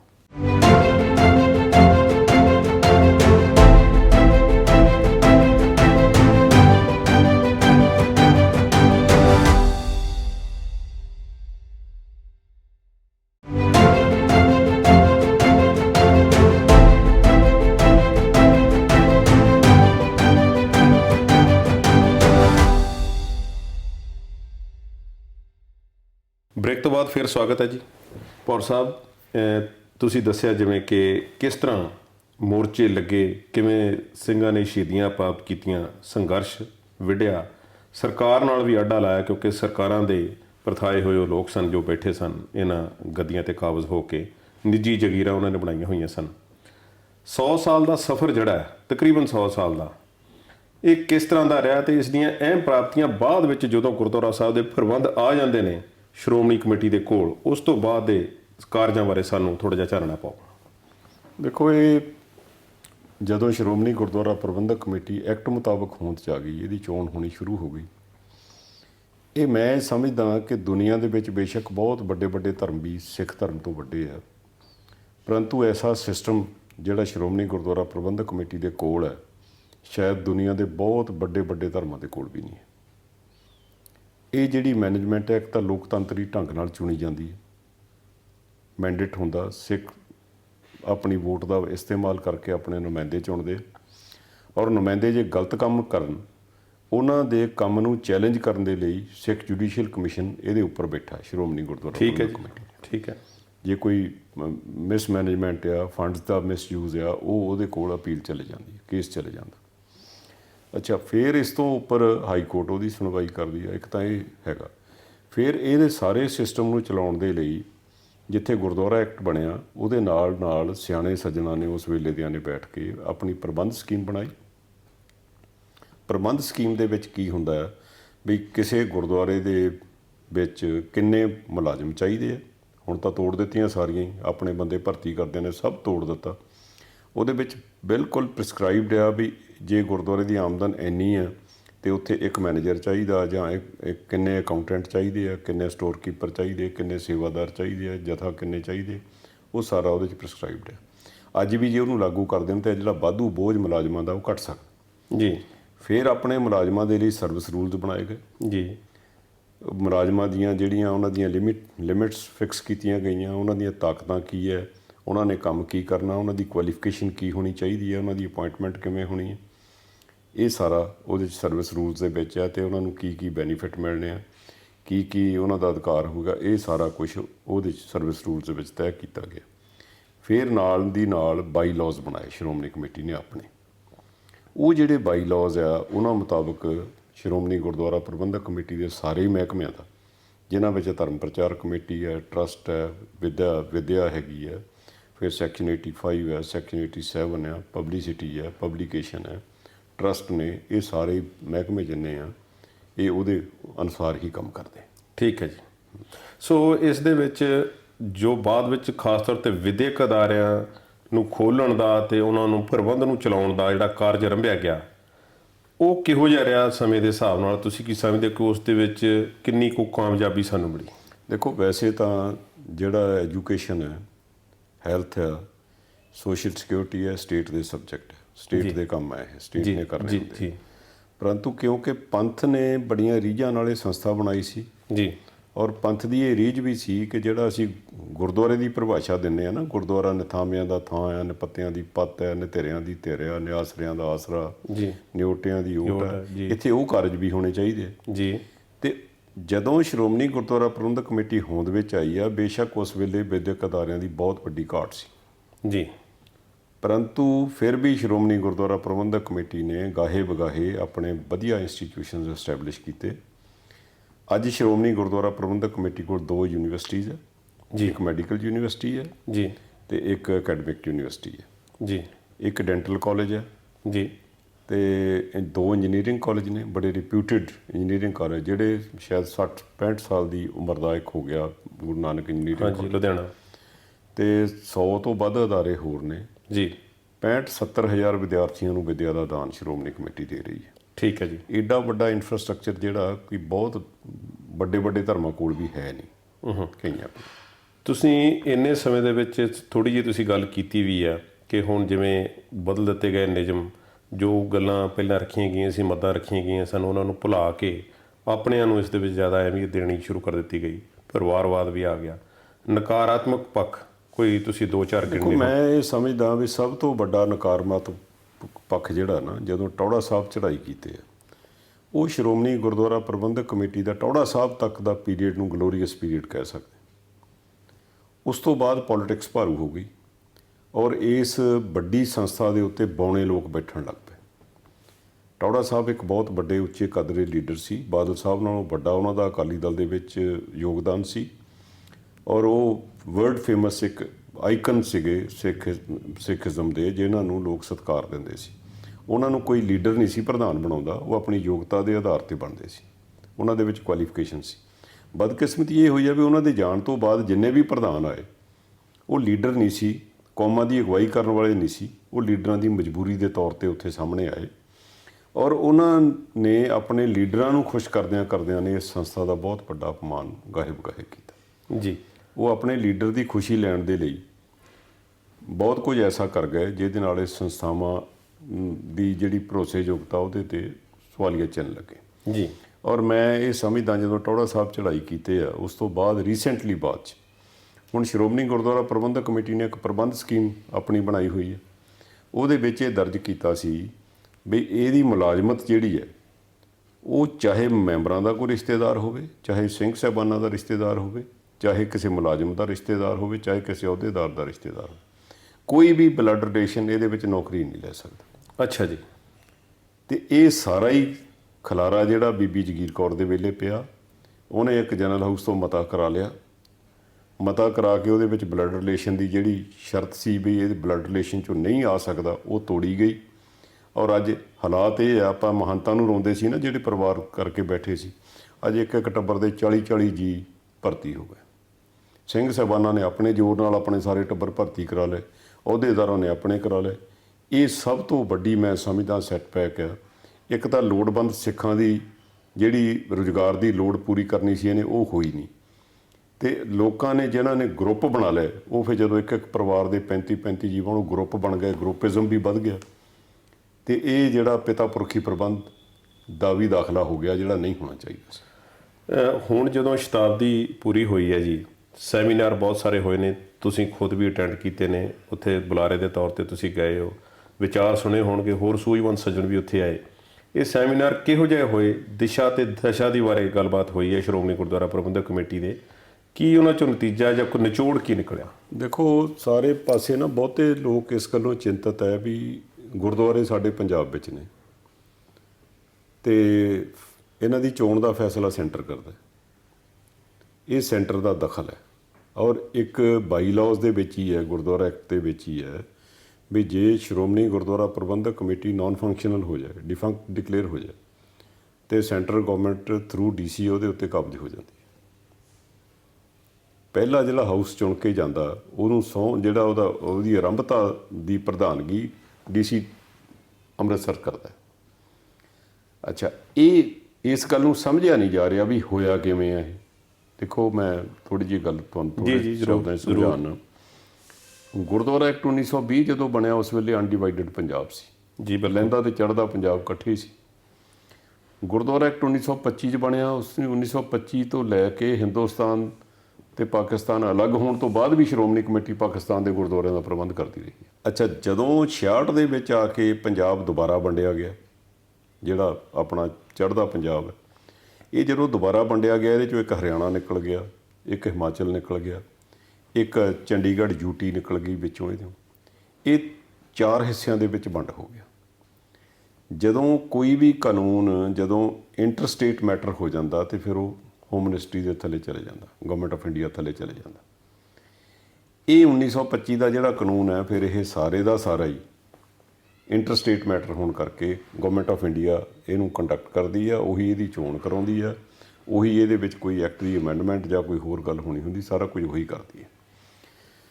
ਪਰ ਜਿਹੜਾ 66 ਦਾ ਪੁਨਰਗਠਨ ਐਕਟ ਹੈ, ਜਦੋਂ 66 ਦੇ ਵਿੱਚ ਇਹ ਸੂਬੇ ਹੋਂਦ ਵਿੱਚ ਆਏ, ਉਹਦੇ ਵਿੱਚ ਇਹ ਗੱਲ ਲਿਖੀ ਗਈ ਹੈ 2000 ਉਹਦੇ 'ਚ ਇਹ ਗੱਲ ਲਿਖੀ ਗਈ ਵੀ ਜੇ ਇਹ ਸੂਬੇ ਚਾਹੁਣ, ਜਦੋਂ ਤੱਕ ਇਹਨਾਂ ਦਾ ਗੁਰਦੁਆਰਿਆਂ ਦੇ ਪ੍ਰਬੰਧ ਸੰਬੰਧੀ ਆਪਣਾ ਐਕਟ ਨਹੀਂ ਬਣ ਜਾਂਦਾ, ਇਹ 1925 ਦੇ ਐਕਟ ਥੱਲੇ ਕੰਮ ਕਰਨਗੇ। ਪਰ ਜੇ ਇਹ ਚਾਹੁਣ ਤਾਂ ਆਪਣਾ ਐਕਟ ਬਣਾ ਸਕਦੇ। ਇਹੀ ਕਾਰਨ ਹੈ ਕਿ ਹਰਿਆਣੇ ਗੌਰਮੈਂਟ ਨੇ 2014 ਦੇ ਵਿੱਚ ਹੁੱਡਾ ਸਰਕਾਰ ਨੇ ਹਰਿਆਣਾ ਸਿੱਖ ਗੁਰਦੁਆਰਾ ਮੈਨੇਜਮੈਂਟ ਐਕਟ ਬਣਾ ਕੇ ਉਹਨਾਂ ਦੀ ਜੁਦੀ ਕਮੇਟੀ ਬਣਾਤੀ। ਬੇਸ਼ੱਕ ਗੁਰਦੁਆਰਿਆਂ ਨੂੰ ਕੋਈ 5-4 ਕੀ ਆਏ ਆ, ਉਹ ਕੇਸ ਚੈਲੰਜ ਵੀ ਹੋਇਆ, ਪਰ ਉਹ ਐਕਟ ਮੰਨ ਲਿਆ ਗਿਆ ਤੇ ਉਹ ਚੋਣ ਵੀ ਜਿਹੜੀ ਹੁਣ ਉਹਦੇ ਤਰ੍ਹਾਂ ਦੀ ਹੋਈ ਆ, ਉਹ ਉਸੇ ਐਕਟ ਥੱਲੇ ਹੋਈ। ਜੀ ਜੀ ਜੀ। ਤੇ ਆਮ ਤੌਰ 'ਤੇ ਸੋਚ ਭਾਰੂ ਰਹੀ ਹੈ ਵੀ ਜੇ ਪੰਜਾਬ ਵੀ ਆਪਣਾ ਐਕਟ ਬਣਾ ਲਵੇ ਤੇ ਘੱਟੋ ਘੱਟ ਸੈਂਟਰ ਦੀ ਦਖਲਅੰਦਾਜ਼ੀ ਤੋਂ ਬਚਿਆ ਜਾ ਸਕਦਾ। ਜਿਹੜੀ 20 ਸਾਲ ਚੋਣ ਨਹੀਂ ਹੁੰਦੀ, ਉਹ 5 ਸਾਲ ਬਾਅਦ ਚੋਣ ਵੀ ਹੋ ਸਕਦੀ ਹੈ ਜੀ। ਤੇ ਪੰਜਾਬੀ ਸਿੱਧਾ ਆਪਣੇ ਪ੍ਰਬੰਧ ਦੇ ਵਿੱਚ ਆਪਣਾ ਯੋਗਦਾਨ ਪਾ ਸਕਦੇ ਆ। ਕਿਸੇ ਮੋਦੀ ਨੂੰ ਪੁੱਛਣ ਦੀ ਲੋੜ ਨਹੀਂ, ਕਿਸੇ ਅਮਿਤ ਸ਼ਾਹ ਨੂੰ ਪੁੱਛਣ ਦੀ ਲੋੜ ਨਹੀਂ। ਸਟੇਟ ਦਾ ਐਕਟ ਬਣੇ ਤਾਂ ਸਟੇਟ ਜਦੋਂ ਮਰਜ਼ੀ ਆਪਣੇ ਟਾਈਮ ਦੀ ਚੋਣ ਕਰਾ ਸਕਦੀ। ਪੌਰ ਸਾਹਿਬ, ਸ਼੍ਰੋਮਣੀ ਗੁਰਦੁਆਰਾ ਪ੍ਰਬੰਧਕ ਕਮੇਟੀ ਦੀ ਚੋਣ ਤੇ ਇਸ ਦੇ ਬਾਰੇ ਕੁਝ ਗੱਲਾਂ ਜੇ ਅਸੀਂ ਕਰਨੀਆਂ ਨੇ, ਇੱਕ ਬ੍ਰੇਕ ਲੈਂਦੇ ਹਾਂ ਜੀ। ਬ੍ਰੇਕ ਤੋਂ ਬਾਅਦ ਹਾਜ਼ਰ ਹੁੰਦੇ ਹਾਂ। ਠੀਕ।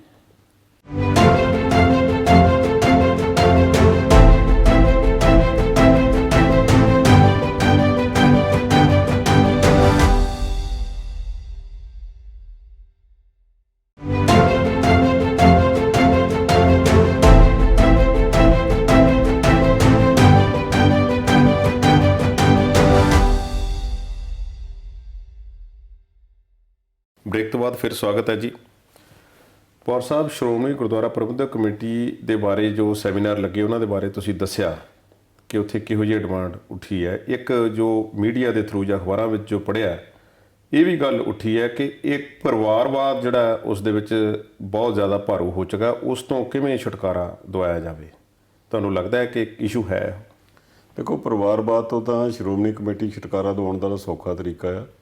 ਜਿਹੜਾ ਉਸ ਵੇਲੇ ਬੀਬੀ ਜਗੀਰ ਕੌਰ ਵੇਲੇ ਬਲੱਡ ਰਿਲੇਸ਼ਨ ਦੀ ਸ਼ਰਤ ਖਤਮ ਕਰਕੇ ਟੱਬਰਾਂ ਨੂੰ ਦਿੱਤੀ ਗਈਆਂ ਨੌਕਰੀਆਂ, ਉਹ ਸ਼ਰਤ ਬਿਲਕੁਲ ਜੋ ਪਹਿਲਾਂ ਐਕਟ ਦੀ ਭਾਵਨਾ ਉਹਦੇ ਮੁਤਾਬਕ ਉਹੀ ਸ਼ਰਤ ਰਹਿਣੀ ਚਾਹੀਦੀ ਹੈ। ਕੋਈ ਬਲੱਡ ਰਿਲੇਸ਼ਨ ਦੇ ਵਿੱਚੋਂ ਮੁਲਾਜ਼ਮਤ ਨਹੀਂ ਹੋਣੀ ਚਾਹੀਦੀ, ਤਾਂ ਹੀ ਇਹ ਸੰਸਥਾ ਦੀ ਪਾਕੀਜ਼ਗੀ ਬਚੀ ਰਹਿ ਸਕਦੀ ਹੈ। ਅੱਛਾ, ਹੁਣ ਕਈ ਵਾਰੀ ਨਾ ਆਪਾਂ ਜਿਵੇਂ ਸਕੂਲਾਂ ਕਾਲਜਾਂ ਦੀ ਗੱਲ ਕਰਦੇ ਹਾਂ, ਹੋਰ ਵਿੱਦਿਅਕ ਅਦਾਰਿਆਂ ਦੀ ਗੱਲ ਕਰਦੇ ਹਾਂ, ਧਰਮ ਪ੍ਰਚਾਰ ਦੇ ਖੇਤਰ ਵਿੱਚ ਸ਼੍ਰੋਮਣੀ ਕਮੇਟੀ ਦਾ ਬੜਾ ਵੱਡਾ ਯੋਗਦਾਨ ਹੈ। ਦੁਨੀਆ ਦੇ ਸਿੱਖਾਂ ਦੀਆਂ ਮੁਸ਼ਕਲਾਂ ਨੂੰ ਹੱਲ ਕਰਨ ਦੇ ਵਿੱਚ ਬੜਾ ਵੱਡਾ ਯੋਗਦਾਨ ਹੈ। ਇਹ ਬੜੇ ਅਹਿਮ ਕੰਮ ਹੈ ਜਿਹੜੀ ਇਸ ਸੰਸਥਾ ਦੇ ਵਕਾਰ ਨੂੰ ਉੱਚਾ ਚੁੱਕਦੀ ਆ। ਇਹਨਾਂ ਕਾਰਜਾਂ ਕਰਕੇ ਹੀ ਕਿਤੇ ਸਮਾਜ ਭਲਾਈ ਦੇ ਕਾਰਜ, ਕਿਤੇ ਇੱਦਾਂ ਦੇ ਸਾਰੇ ਕਾਰਜ ਜਿਹੜੇ। ਪਰ ਇਹ ਕਈ ਵਾਰੀ ਇੱਦਾਂ ਲੱਗਦਾ ਵੀ ਜਿਵੇਂ ਹੁਣ ਦੇ ਹਾਲਾਤਾਂ ਵਿੱਚ ਚੱਲਿਆ ਜਾ ਰਿਹਾ ਵੀ ਸਾਰੇ ਸਿੱਖਾਂ ਨੂੰ ਆਪਣੀ ਬੁੱਕਲ ਵਿੱਚ ਸ਼੍ਰੋਮਣੀ ਕਮੇਟੀ ਨਹੀਂ ਲੈ ਰਹੀ।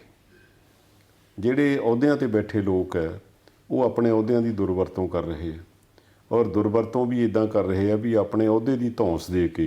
ਅੱਜ ਜਿਵੇਂ ਜਥੇਦਾਰ ਸਾਹਿਬ ਨੇ ਇੱਕ ਸਪੀਚ ਦਿੱਤੀ, ਉਹਦੇ ਲਈ ਵੀ ਬਹੁਤ ਬੜੀ ਚਰਚਾ ਹੋਈ, ਉਹਨਾਂ ਦੇ ਵਿਰੋਧ 'ਚ ਵੀ ਬਹੁਤ ਕੁਝ ਲਿਖਿਆ ਜਾਣ ਲੱਗ ਪਿਆ। ਦਰਅਸਲ ਜਿਹੜੀ ਸਿੱਖੀ ਦੇ ਵਿੱਚ ਨਾ ਕਿਸੇ ਅਹੁਦੇ ਦੀ ਮਹਾਨਤਾ ਨਹੀਂ ਹੈ ਜੀ। ਉਹਦਾ ਕਿਸੇ ਦਾ ਕਿੱਡਾ ਰੁਤਬਾ ਵੱਡਾ ਵੀ ਹੋ ਸਕਦਾ ਜੀ ਜੀ ਜੀ। ਇੱਥੇ ਨੈਤਿਕਤਾ ਦੀ ਮਹਾਨਤਾ। ਬਿਲਕੁਲ। ਅਹੁਦੇ ਦੀ ਨੈਤਿਕਤਾ ਕੀ ਹੈ? ਜਦੋਂ ਅਹੁਦੇ ਦੀ ਨੈਤਿਕਤਾ ਉਲੰਘ ਕੇ ਕੋਈ ਬੋਲਦਾ ਵਿਅਕਤੀ, ਉਸ ਵੇਲੇ ਸੰਸਥਾਵਾਂ ਦੀ ਵਕਾਰ ਦੇ ਉੱਤੇ ਅਸਰ ਪੈਂਦਾ, ਔਰ ਪਿਆ ਵੀ। ਇਹ ਇੱਥੇ ਕੋਈ ਜੇ ਕੋਈ ਵੱਡੇ ਅਹੁਦੇ 'ਤੇ ਬੈਠ ਕੇ ਕੋਈ ਵੱਡੀਆਂ ਗੱਲਾਂ ਤਾਂ ਉਹ ਹੁੰਦੀਆਂ ਨਾ ਜਿਹੜੀਆਂ ਕੌਮ ਨੂੰ ਅੱਗੇ ਲੈ ਕੇ ਜਾ ਸਕਣ। ਜੇ ਉਹਨਾਂ ਨੂੰ ਛੱਡ ਕੇ ਕੋਈ ਹੁਣ ਜਿਵੇਂ ਮੈਂ ਜ਼ਿਕਰ ਕੀਤਾ ਤੁਹਾਨੂੰ 100 ਸਾਲਾ ਜਿਹੜਾ ਸ਼ਤਾਬਦੀ ਮਨਾਈ ਗਈ, ਹੁਣ ਇਹਨਾਂ ਦੇ ਵਿੱਚ ਚਾਹੀਦਾ ਤਾਂ ਇਹ ਹੈ, ਮੁਲਾਂਕਣ ਕਰਨਾ ਚਾਹੀਦਾ ਵੀ ਅਸੀਂ ਕੀ ਕਰ ਸਕੇ ਹਾਂ ਅਤੇ ਕੀ ਹੋਣਾ ਚਾਹੀਦਾ। ਜੀ।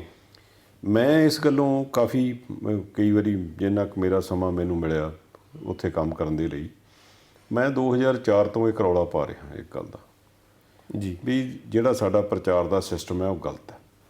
ਪਰ ਮੈਂ ਕਾਮਯਾਬ ਨਹੀਂ ਹੋਇਆ। ਕਾਮਯਾਬ ਇਸ ਕਰਕੇ ਨਹੀਂ ਹੋਇਆ ਵੀ ਉੱਥੇ ਜਿਹੜੇ ਫੈਸਲੇ ਆ ਨਾ ਮੈਰਿਟ 'ਤੇ ਨਹੀਂ ਹੁੰਦੇ, ਸੰਗਤ ਦੀ ਮਰਜ਼ੀ ਮੁਤਾਬਕ ਨਹੀਂ ਹੁੰਦੇ, ਸ਼ਾਸਕੀ ਫੈਸਲੇ ਹੁੰਦੇ। ਜਿਵੇਂ ਹੁਕਮਰਾਨ ਫੈਸਲੇ ਕਰਦਾ ਨਾ, ਜੋ ਮੈਨੂੰ ਚੰਗਾ ਲੱਗਦਾ ਉਹੀ ਹੋਏਗਾ, ਬਾਕੀ ਨਹੀਂ ਹੋਏਗਾ। ਠੀਕ ਹੈ। ਮੈਂ ਵਕਤ ਬਾ ਵਕਤ ਵਿਰੋਧ ਵੀ ਕਰਦਾ ਰਿਹਾ, ਵਿੱਚ ਬੈਠ ਕੇ ਡਿਸੈਂਡਿੰਗ ਨੋਟ ਵੀ ਦਿੱਤੇ।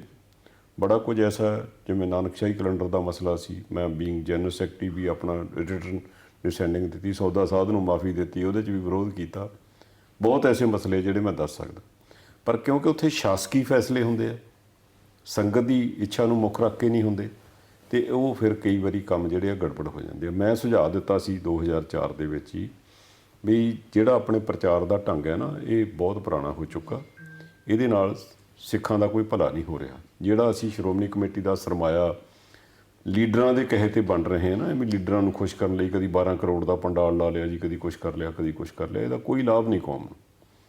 ਮੈਂ ਇਹ ਸੁਝਾਅ ਦਿੱਤਾ ਸੀ ਵੀ 12,800 ਪਿੰਡ ਹੈ ਪੰਜਾਬ ਦਾ, 650 ਬੰਦਾ ਡਿਪਿਊਟ ਕਰੋ, ਉਹਨੂੰ ਭਰਤੀ ਕਰਕੇ ਹਰ ਇੱਕ ਬੰਦੇ ਨੂੰ 20 ਪਿੰਡ ਦੇ 20 ਪਿੰਡ ਜਿਹੜੇ ਆ ਉਹ ਇੱਕ ਬੰਦੇ ਨੂੰ ਜਦੋਂ ਮਿਲਣਗੇ ਅਤੇ ਉਹ 10 ਛੁੱਟੀਆਂ ਵੀ ਕਰ ਲਵੇ ਨਾ ਮਹੀਨੇ 'ਚ, ਤਾਂ ਵੀ ਉਹ 12 ਮਹੀਨਿਆਂ ਦੇ ਵਿੱਚ, ਸਾਲ ਦੇ ਵਿੱਚ ਹਰ ਪਿੰਡ 'ਚ 12 ਵਾਰੀ ਜਾਏ।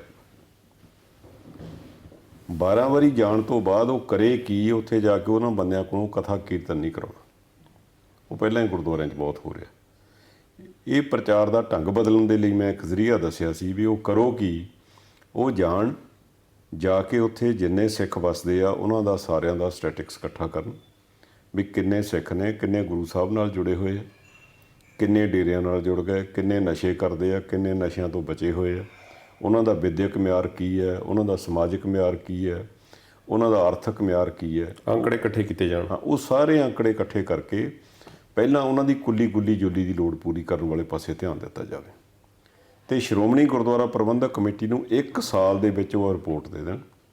ਰਿਪੋਰਟ ਦੇਣ ਤੋਂ ਬਾਅਦ ਲੀਡਰਾਂ ਦੇ ਕਹੇ 'ਤੇ ਨਾ ਕਿਸੇ ਦੀ ਮਦਦ ਕੀਤੀ ਜਾਵੇ, ਉਹਨਾਂ ਸੱਜਣਾਂ ਦੀ ਰਿਪੋਰਟ ਦੇ ਆਧਾਰ 'ਤੇ ਜਿਹੜੇ ਗਰੀਬ ਸਿੱਖ, ਲੋੜਵੰਦ ਸਿੱਖ ਆ, ਉਹਨਾਂ ਦੀ ਮਦਦ ਕੀਤੀ ਜਾਵੇ। ਠੀਕ ਹੈ ਜੀ। ਜਦੋਂ ਇਹ 2-3 ਸਾਲ ਵੀ ਲੱਗ ਜਾਣਗੇ, ਸਾਡੀ ਕਮਿਊਨਿਟੀ ਨੂੰ ਇਹ ਭਰੋਸਾ ਹੋ ਜਾਊਗਾ ਵੀ ਇਹ ਸੰਸਥਾ ਜਿਹੜੀ ਸੰਗਤ ਵੱਲੋਂ ਚੜ੍ਹਤ ਦੀ ਮਾਇਆ ਉਹ ਆਪਣੇ ਕਮਿਊਨਿਟੀ ਡਿਵੈਲਪਮੈਂਟ ਲਈ ਖਰਚ ਰਹੀ ਆ, ਆਪਣੇ ਜਿਹੜੇ ਕਮਜ਼ੋਰ ਵਰਗ ਹੈ ਉਹਨੂੰ ਉੱਚਾ ਚੁੱਕਣ ਲਈ ਕਰ ਰਹੀ ਹੈ, ਜਿਹੜੇ ਬੱਚੇ ਪੜ੍ਹ ਨਹੀਂ ਰਹੇ ਉਹਨਾਂ ਦੀਆਂ ਫੀਸਾਂ ਦੇਣ ਲਈ ਕਰ ਰਹੀ ਹੈ।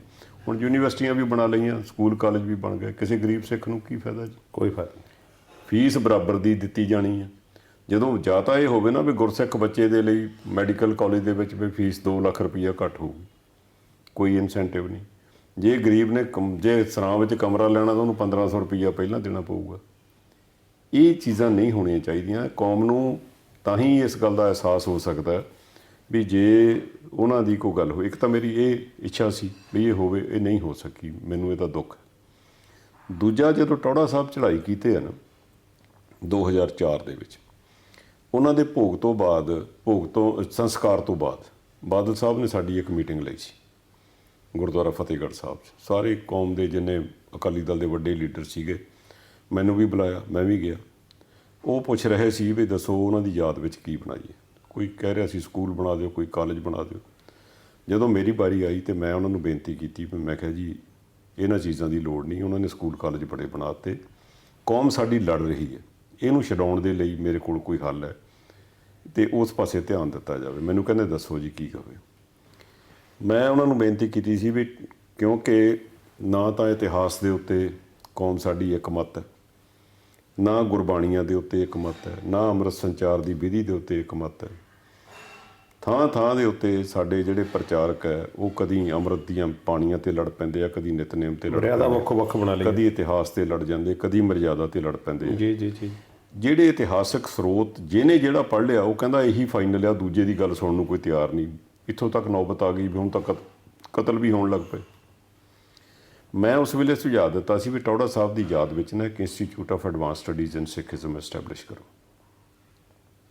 ਮੇਰੀ ਗੱਲ ਮੰਨ ਵੀ ਲਈ ਗਈ, ਐਲਾਨ ਵੀ ਕਰ ਦਿੱਤਾ। ਪਰ ਉਹ ਕਾਫੀ ਜਦੋਜਹਿਦ ਤੋਂ ਬਾਅਦ ਇੰਸਟੀਚਿਊਟ ਦੀ ਬਿਲਡਿੰਗ ਨਹੀਂ ਬਣੀ। ਪਹਿਲਾਂ ਗੁਰਦੁਆਰਾ ਅੰਬ ਸਾਹਿਬ ਵਿਖੇ ਉਹਦਾ ਨੀਂਹ ਪੱਥਰ ਰੱਖਿਆ ਬਾਦਲ ਸਾਹਿਬ ਨੇ, ਪਰੰਤੂ ਉਹ ਗਮਾਡਾ ਨਾਲ ਕੋਈ ਰੌਲਾ ਸੀ ਜ਼ਮੀਨ ਦਾ, ਉਹ ਸਿਰੇ ਨਾ ਲੱਗ ਸਕਿਆ। ਚਲੋ ਫਿਰ ਮੱਕੜ ਸਾਹਿਬ ਆ ਗਏ। ਮੱਕੜ ਸਾਹਿਬ ਦੇ ਵੇਲੇ ਮੈਂ ਜ਼ੋਰ ਪਾਇਆ ਅਤੇ ਮੈਂ ਕੰਮ ਸ਼ੁਰੂ ਕਰਾ ਦਿੱਤਾ ਉਹਦਾ ਇੱਕ ਹਿੱਸੇ 'ਚ। ਮੇਰੀ ਇਹ ਰਾਏ ਸੀ ਵੀ ਜਿੰਨੇ ਪੁਰਾਤਨ ਸਰੋਤ ਹੈ ਵਿੱਚ ਮਹਾਨ ਕੋਸ਼ ਹੈ ਜਾਂ ਹੋਰ ਦੂਜੇ ਸਰੋਤ ਜਿਹੜੇ ਇਤਿਹਾਸਕ ਸਰੋਤ ਹੈ, ਇਹਨਾਂ ਸਾਰਿਆਂ ਦੀ ਸੁਧਾਈ ਹੋਵੇ ਅਤੇ ਇਹਨਾਂ ਦੇ ਵਿੱਚ ਜਿਹੜੀਆਂ ਗੱਲਾਂ ਗੁਰੂ ਗ੍ਰੰਥ ਸਾਹਿਬ ਦੀ ਸੋਚ ਦੇ ਅਨੁਕੂਲ ਨਹੀਂ ਉਹ ਕੱਢ ਦਿੱਤੀਆਂ ਜਾਣ, ਇਹਨਾਂ ਨੂੰ ਰੀਰਾਈਟ ਕਰਾਇਆ ਜਾਵੇ ਅਤੇ ਗੁਰੂ ਸਾਹਿਬ ਦੇ ਇਤਿਹਾਸ ਨੂੰ ਵੀ, ਗੁਰ ਇਤਿਹਾਸ ਨੂੰ, ਸਿੱਖ ਇਤਿਹਾਸ ਨੂੰ ਔਰ ਧਾਰਮਿਕ ਗ੍ਰੰਥ ਜਿਹੜੇ ਸਾਡੇ ਕੋਲ ਹੈਗੇ ਅਵੇਲੇਬਲ, ਇਹਨਾਂ ਦੀ ਸਾਰਿਆਂ ਦੀ ਸੁਧਾਈ ਗੁਰੂ ਗ੍ਰੰਥ ਸਾਹਿਬ ਦੀ ਸੋਚ ਦੇ ਅਨੁਕੂਲ ਕਰਾਈ ਜਾਵੇ। ਚਲੋ ਮੈਂ ਉਹਦੇ 'ਚ ਇਹ ਕਾਮਯਾਬ ਹੋ ਗਿਆ। ਸਰਦਾਰ ਆਪਣੇ ਡਾਕਟਰ ਕਿਰਪਾਲ ਸਿੰਘ ਜੀ ਦੀ ਅਗਵਾਈ ਵਿੱਚ ਅਸੀਂ ਉਹਨਾਂ ਨੂੰ ਆਪਣੇ ਕਲਗੀਧਰ ਨਿਵਾਸ ਦੇ ਵਿੱਚ 28 ਸੈਕਟਰ ਦੇ ਵਿੱਚ ਉੱਥੇ ਉਹਨਾਂ ਨੂੰ ਆਫਿਸ ਦੇ ਦਿੱਤਾ। ਉਹਨਾਂ ਨੂੰ ਨਾਲ 2-3 ਸਕਾਲਰ ਲਾ ਕੇ ਗੁਰ ਇਤਿਹਾਸ ਦੀ ਜ਼ਿੰਮੇਵਾਰੀ ਸੰਭਾਲ ਦਿੱਤੀ। ਹੁਣ ਉਹ ਚੜ੍ਹਾਈ ਕਰ ਗਏ, ਪਰ ਉਹ ਆਪਣੀ ਹਯਾਤੀ 'ਚ 9 ਪਾਤਸ਼ਾਹੀਆਂ ਦਾ ਇਤਿਹਾਸ ਰੀਰਾਈਟ ਕਰ ਗਏ। ਵਾਹ। ਅਤੇ ਫਿਰ ਇਹ ਇੰਸਟੀਚਿਊਟ ਬਣਿਆ ਬਹਾਦਰਗੜ੍ਹ। ਮੈਨੂੰ ਹਰ ਪ੍ਰਧਾਨ ਜਿਹੜਾ ਆਉਂਦਾ ਰਿਹਾ ਉਹ ਇਹੀ ਪੁੱਛਦਾ ਰਿਹਾ ਜੀ ਉੱਥੇ ਕੀ ਕਰਨਾ। ਮੈਂ ਮੇਰਾ ਖਿਆਲ 500 ਵਾਰੀ ਸਮਝਾਇਆ ਹੋਣਾ, ਪਰੰਤੂ ਉਸ ਪਾਸੇ ਨੂੰ ਇਕੱਲੇ ਨਹੀਂ ਤੁਰੀ। ਜੇ ਅੱਜ ਤੁਰੀ ਹੁੰਦੀ, ਜੇ ਠੀਕ ਗੱਲ ਤੁਰੀ ਹੁੰਦੀ, ਅਤੇ ਆ ਜਿਹੜਾ ਕਦੀ ਢੱਡਰੀਆਂ ਵਾਲਿਆਂ ਦਾ ਬੰਦਾ ਮਰ ਜਾਂਦਾ ਅਤੇ ਕਦੀ ਕੋਈ ਮਾਰ ਦਿੰਦਾ, ਕਦੀ ਕਿਤੇ ਡਾਂਗ ਸੋਟਾ ਹੋ ਰਹੇ ਪ੍ਰਚਾਰ ਕੇ ਸਾਰਾ ਕੁਝ ਮੁੱਕ ਸਕਦਾ ਸੀ। ਇਹਨੂੰ ਸਾਰੇ ਨੂੰ ਅਗਰ ਸੁਧਾਈ ਕਰਕੇ ਲਿਖ ਕੇ ਅਕਾਲ ਤਖਤ ਸਾਹਿਬ ਦੀ ਪ੍ਰਵਾਨਗੀ ਲੈ ਕੇ ਅਤੇ ਸ਼੍ਰੋਮਣੀ ਗੁਰਦੁਆਰਾ ਪ੍ਰਬੰਧਕ ਕਮੇਟੀ ਛਾਪ ਦਿੰਦੀ, ਉਹੀ ਅਥੈਂਟੀਕੇਟਡ ਲਿਟਰੇਚਰ ਬਣ ਜਾਂਦਾ।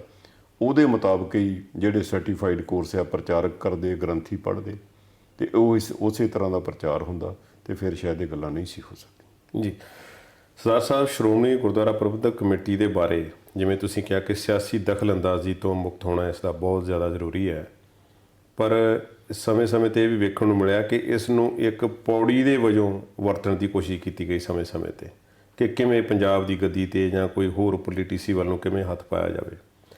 ਇਹ ਦਖਲਅੰਦਾਜ਼ੀ ਅੱਜ ਤੀਕ ਜਿਹੜੀ ਆ ਉਹ ਜਾਰੀ ਹੈ। ਦੇਖੋ ਇਹਦੇ ਬਾਰੇ ਹਾਂਜੀ ਦੱਸੋ। ਦੇਖੋ ਜਿਹੜੇ ਦਖਲਅੰਦਾਜ਼ੀ ਦੇਣ ਵਾਲੇ ਕਰਨ ਵਾਲੇ ਲੋਕ ਹੈ ਨਾ, ਇਹ ਬੜੇ ਚਾਤਰ ਹੈ, ਬੜੇ ਸਿਆਣੇ ਬਣਦੇ ਆ। ਔਰ ਇਹ ਉਦਾਹਰਨ ਇਹ ਦੇਣਗੇ ਵੀ ਗੁਰੂ ਹਰਗੋਬਿੰਦ ਸਾਹਿਬ ਨੇ ਜਦੋਂ ਸ੍ਰੀ ਅਕਾਲ ਤਖਤ ਸਾਹਿਬ ਦੀ ਸਥਾਪਨਾ ਕੀਤੀ ਅਤੇ ਮੀਰੀ ਪੀਰੀ ਇਕੱਠੀ ਜੀ ਕਰ ਜੀ ਜੀ ਜੀ ਇਹ ਮੀਰੀ ਪੀਰੀ ਦੇ ਕਨਸੈਪਟ ਨੂੰ ਵੀ ਗਲਤ ਪੇਸ਼ ਕਰਕੇ ਰਾਜਨੀਤੀ ਅਤੇ ਧਰਮ ਦਾ ਮਿਲਗੋਭਾ ਬਣਾਉਣਾ ਚਾਹੁੰਦੇ, ਜਦ ਕਿ ਗੁਰੂ ਹਰਗੋਬਿੰਦ ਸਾਹਿਬ ਮਹਾਰਾਜ ਨੇ ਇਹ ਚੋਣਾਂ ਲੜਨ ਵਾਲੀ ਰਾਜਨੀਤੀ ਨੂੰ ਪੀਰੀ ਨਹੀਂ ਸੀ ਕਿਹਾ, ਮੀਰੀ ਨਹੀਂ ਸੀ ਕਿਹਾ। ਉਹਨਾਂ ਨੇ ਕੀ ਕੀਤਾ ਸੀ, ਉਹਨਾਂ ਦੀ ਕੋਸ਼ਿਸ਼ ਇਹ ਸੀ, ਕਿਉਂਕਿ 5 ਪਾਤਸ਼ਾਹੀਆਂ ਨੇ ਦਲੀਲ ਨਾਲ ਗੱਲ ਹੁਕਮਰਾਨਾਂ ਨੂੰ ਸਮਝਾਈ। ਉਹਨਾਂ ਨੇ ਦਲੀਲ ਮੰਨਣ ਦੀ ਬਜਾਏ ਜ਼ੁਲਮ ਕੀਤਾ। ਗੁਰੂ ਅਰਜਨ ਦੇਵ ਜੀ ਮਹਾਰਾਜ ਨੂੰ ਤੱਤੀਆਂ ਤਵੀਆਂ 'ਤੇ ਬਿਠਾਲ ਕੇ ਸ਼ਹੀਦ ਕੀਤਾ। ਅਤੇ 6ਵੇਂ ਪਾਤਸ਼ਾਹ ਨੇ ਜਦੋਂ ਦਲੀਲ ਵਾਲੀ ਗੱਲ ਫੇਲ ਹੁੰਦੀ ਨਜ਼ਰ ਆਈ, ਦਲੀਲ ਨਾ ਸਮਝੇ, ਜਿੱਦਾਂ ਦੁਸ਼ਮਣ ਸਮਝ ਨਹੀਂ ਸੀ ਰਿਹਾ, ਚੰਗੀ ਗੱਲ ਨੂੰ ਵੀ ਬੁਰੀ ਸਮਝ ਰਿਹਾ ਸੀ, ਅਤੇ ਫਿਰ ਉਹਨਾਂ ਨੇ ਸੰਤ ਨੂੰ ਸਿਪਾਹੀ ਬਣਾ ਦਿੱਤਾ ਅਤੇ ਸਿਪਾਹੀ ਨੂੰ ਸੰਤ ਵੀ ਬਣਾ ਦਿੱਤਾ।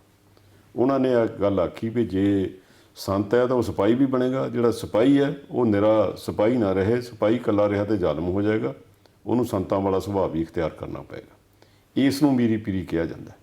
ਪਰੰਤੂ ਅਜੋਕੇ ਰਾਜਨੀਤਿਕ ਲੋਕਾਂ ਨੇ ਇਸ ਕਨਸੈਪਟ ਦੀ ਦੁਰਵਰਤੋਂ ਕਰਕੇ, ਇਹਨੂੰ ਮਿਸ ਇੰਟਰਪ੍ਰੈਟ ਕਰਕੇ ਇਹਨਾਂ ਸੰਸਥਾਵਾਂ ਦੇ ਵਿੱਚ ਇੰਨੀ ਜ਼ਿਆਦਾ ਦਖਲਅੰਦਾਜ਼ੀ ਕੀਤੀ ਔਰ ਆਪਣੀ ਇੱਛਾ ਪੂਰਤੀ ਦੀ ਕਰਦਿਆਂ ਹੀ ਉਹਨਾਂ ਨੇ ਇਹਨਾਂ ਸੰਸਥਾਵਾਂ ਦੀ ਭਰੋਸੇਯੋਗਤਾ ਬਿਲਕੁਲ ਖਤਮ ਕਰਕੇ ਰੱਖਤੀ। ਜੀ ਇੱਕ ਬ੍ਰੇਕ ਦਾ ਸਮਾਂ ਹੋ ਗਿਆ ਸਰਦਾਰ ਜੀ, ਵਾਪਸ ਆਉਂਦੇ ਹਾਂ, ਗੱਲਬਾਤ ਇਸੇ ਤਰ੍ਹਾਂ ਜਾਰੀ ਰਹੇ।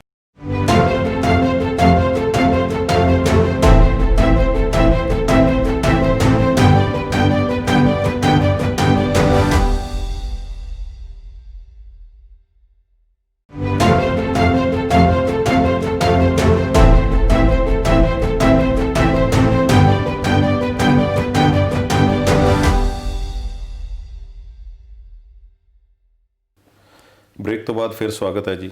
ਪੌਰ ਸਾਹਿਬ, ਗੱਲਬਾਤ ਅਸੀਂ ਕਰਨੀ ਹੈ ਜਿਹੜੇ ਸ਼ਤਾਬਦੀ ਦੇ ਜਸ਼ਨ ਹੋਏ ਨੇ ਸ਼੍ਰੋਮਣੀ ਗੁਰਦੁਆਰਾ ਪ੍ਰਬੰਧਕ ਕਮੇਟੀ ਦੇ। ਗੁਰਦੁਆਰਾ ਮੰਜੀ ਸਾਹਿਬ ਦੀਵਾਨ ਹਾਲ ਦੇ ਵਿਖੇ ਇੱਕ ਸਮਾਗਮ ਹੋਇਆ। ਹਾਲਾਂਕਿ ਉਹ ਗੁਰਮਤਿ ਸਮਾਗਮ ਜਾਂ ਵਿਚਾਰਾਂ ਦਾ ਸਮਾਗਮ ਹੋਣਾ ਚਾਹੀਦਾ ਸੀ, ਪਰ ਉੱਥੇ ਸ੍ਰੀ ਅਕਾਲ ਤਖਤ ਸਾਹਿਬ ਦੇ ਜਥੇਦਾਰ ਗਿਆਨੀ ਹਰਪ੍ਰੀਤ ਸਿੰਘ ਜੀ ਨੇ ਇੱਕ ਲੰਬਾ ਚੌੜਾ ਭਾਸ਼ਣ ਦਿੱਤਾ। ਹਾਲਾਂਕਿ ਕਿਸੇ ਲਈ ਉਸਦੇ ਕੀ ਮਕਸਦ ਹੋ ਸਕਦੇ ਨੇ ਇਹ ਤਾਂ ਕੋਈ ਆਪਣੇ ਹਿਸਾਬ ਨਾਲ ਉਸ ਦੇ ਅਰਥ ਕੱਢ ਸਕਦਾ। ਵਿਵਾਦਗ੍ਰਸਤ ਵੀ ਬਿਆਨ ਜਾਪਦੇ ਨੇ, ਪਰ ਤੁਸੀਂ ਸਾਬਕਾ ਸ਼੍ਰੋਮਣੀ ਕਮੇਟੀ ਦੇ ਮੈਂਬਰ ਹੋਣ ਦੇ ਨਾਤੇ ਤੇ ਸਿੱਖ ਕੌਮ ਦੇ ਵਿਚਾਰਕ ਹੋਣ ਦੇ ਨਾਤੇ ਤੁਸੀਂ ਉਸ ਸਪੀਚ ਨੂੰ ਕਿਵੇਂ ਐਨਾਲਾਈਜ਼ ਕਰਦੇ ਹੋ? ਦੇਖੋ, ਮੈਂ ਵੈਸੇ ਤਾਂ ਮੌਜੂਦਾ ਵੀ ਮੈਂਬਰ ਆ, ਮੈਂ ਹਾਊਸ ਦਾ ਮੈਂਬਰ ਆ ਜੀ। ਮੈਂ ਅਹੁਦੇਦਾਰ ਆਪਣੀ ਛੱਡ ਦਿੱਤੀ ਸੀ ਜੀ ਜੀ ਜੀ। ਤੇ ਜਿਹੜਾ ਇਹ ਭਾਸ਼ਣ ਹੋਏ ਆ ਸਾਰੇ ਉੱਥੇ ਜੀ, ਇਹਨਾਂ ਨੇ ਇਹ ਪ੍ਰਭਾਵ ਦਿੱਤਾ ਵੀ ਇਹ ਖਾਲਸਾ ਪੰਥ ਦਾ ਸਮਾਗਮ ਨਹੀਂ, ਸ਼੍ਰੋਮਣੀ ਗੁਰਦੁਆਰਾ ਪ੍ਰਬੰਧਕ ਕਮੇਟੀ ਸਿੱਖਾਂ ਦੀ ਪ੍ਰਤੀਨਿਧ ਸੰਸਥਾ ਕਰਕੇ ਜਾਣੀ ਜਾਂਦੀ ਹੈ, ਪਰੰਤੂ ਉਹ ਸਮਾਗਮ ਇੱਕ ਧੜੇ ਦਾ ਹੀ ਹੋ ਕੇ ਰਹਿ ਗਿਆ। ਉਸ ਧੜੇ ਤੋਂ ਇਲਾਵਾ ਕੋਈ ਹੋਰ ਬੰਦਾ ਨਹੀਂ ਸੀ। ਜਿਹੜੇ ਸੰਪਰਦਾਈ ਲੋਕ ਵੀ ਸੀ ਉਹ ਵੀ ਉਹੀ ਸੀ ਜਿਹੜੇ ਉਹਨਾਂ ਦੇ ਪ੍ਰੋ ਸੀ। ਪੰਥ ਜਿਹੜਾ ਇਹਦੇ ਵਿੱਚ ਵਿਰੋਧੀ ਸੁਰ ਵੀ ਹੁੰਦੀ ਹੈ, ਤੁਹਾਡੇ ਵਿਚਾਰਾਂ ਨਾਲ ਨਾ ਸਹਿਮਤੀ ਰੱਖਣ ਵਾਲੇ ਵੀ ਲੋਕ ਹੁੰਦੇ ਆ। ਇਸੇ ਹੀ ਕਰਕੇ ਸ੍ਰੀ ਅਕਾਲ ਤਖਤ ਸਾਹਿਬ, ਕਿਉਂਕਿ ਸਾਰਿਆਂ ਦਾ ਸਾਂਝਾ ਹੈ, ਕੋਈ ਰਾਜਨੀਤਿਕ ਪਾਰਟੀ ਤਾਂ ਕਿਸੇ ਇੱਕ ਬੰਦੇ ਦੀ ਹੋ ਸਕਦੀ ਹੈ, ਸ਼੍ਰੋਮਣੀ ਗੁਰਦੁਆਰਾ ਪ੍ਰਬੰਧਕ ਕਮੇਟੀ ਦੀ ਇੱਕ ਧਿਰ ਕਾਬਜ ਹੋ ਸਕਦੀ ਹੈ, ਬਿਲਕੁਲ, ਪਰੰਤੂ ਸ੍ਰੀ ਅਕਾਲ ਤਖਤ ਸਾਹਿਬ ਤਾਂ ਸਮੁੱਚੀ ਸਿੱਖ ਸੰਗਤ ਹੈ। ਤੇ ਉੱਥੇ ਉਹਨਾਂ ਦੀ ਅਗਵਾਈ ਵਿੱਚ ਜਿਹੜਾ ਸਮਾਗਮ ਚੱਲਣਾ ਚਾਹੀਦਾ, ਉਹਦੇ 'ਚ ਸਾਰੇ ਖਾਲਸੇ ਨੂੰ ਬੁੱਕਲ ਵਿੱਚ ਲੈਣਾ ਚਾਹੀਦਾ ਸੀ।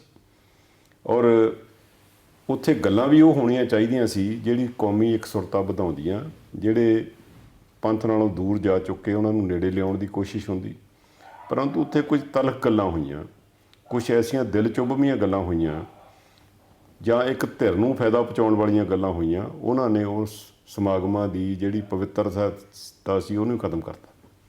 ਹੁਣ ਜਥੇਦਾਰ ਸਾਹਿਬ ਵੱਲੋਂ ਕਈ ਗੱਲਾਂ ਐਸੀਆਂ ਕਹੀਆਂ ਗਈਆਂ, ਜਿਵੇਂ ਉਹਨਾਂ ਨੇ ਕਿਹਾ ਜੀ ਬਈ ਅਕਾਲ ਤਖਤ ਆਪਣੇ ਸ਼੍ਰੋਮਣੀ ਕਮੇਟੀ ਮਾਂ ਆ ਤੇ ਅਕਾਲੀ ਦਲ ਪੁੱਤ ਹੈ ਜੀ, ਪਰ ਉਹ ਇਹ ਭੁੱਲ ਗਏ ਵੀ ਪੁੱਤ ਤਾਂ ਰੋਜ਼ ਮਾਂ ਦੇ ਜੂੰਡੇ ਫੜੀ ਖੜਾ।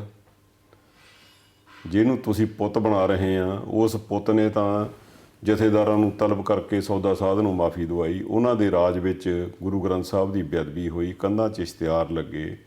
ਉਸ ਪੁੱਤ ਨੇ, ਜਿਹਨੂੰ ਤੁਸੀਂ ਮਾਂ ਦਾ ਪੁੱਤ ਕਹਿ ਰਹੇ ਹੋ, ਸਿੱਖਾਂ ਦੇ ਪੁੱਤ ਕੋਹ ਕੇ ਮਾਰਨ ਵਾਲਿਆਂ ਨੂੰ DGP ਲਾਇਆ।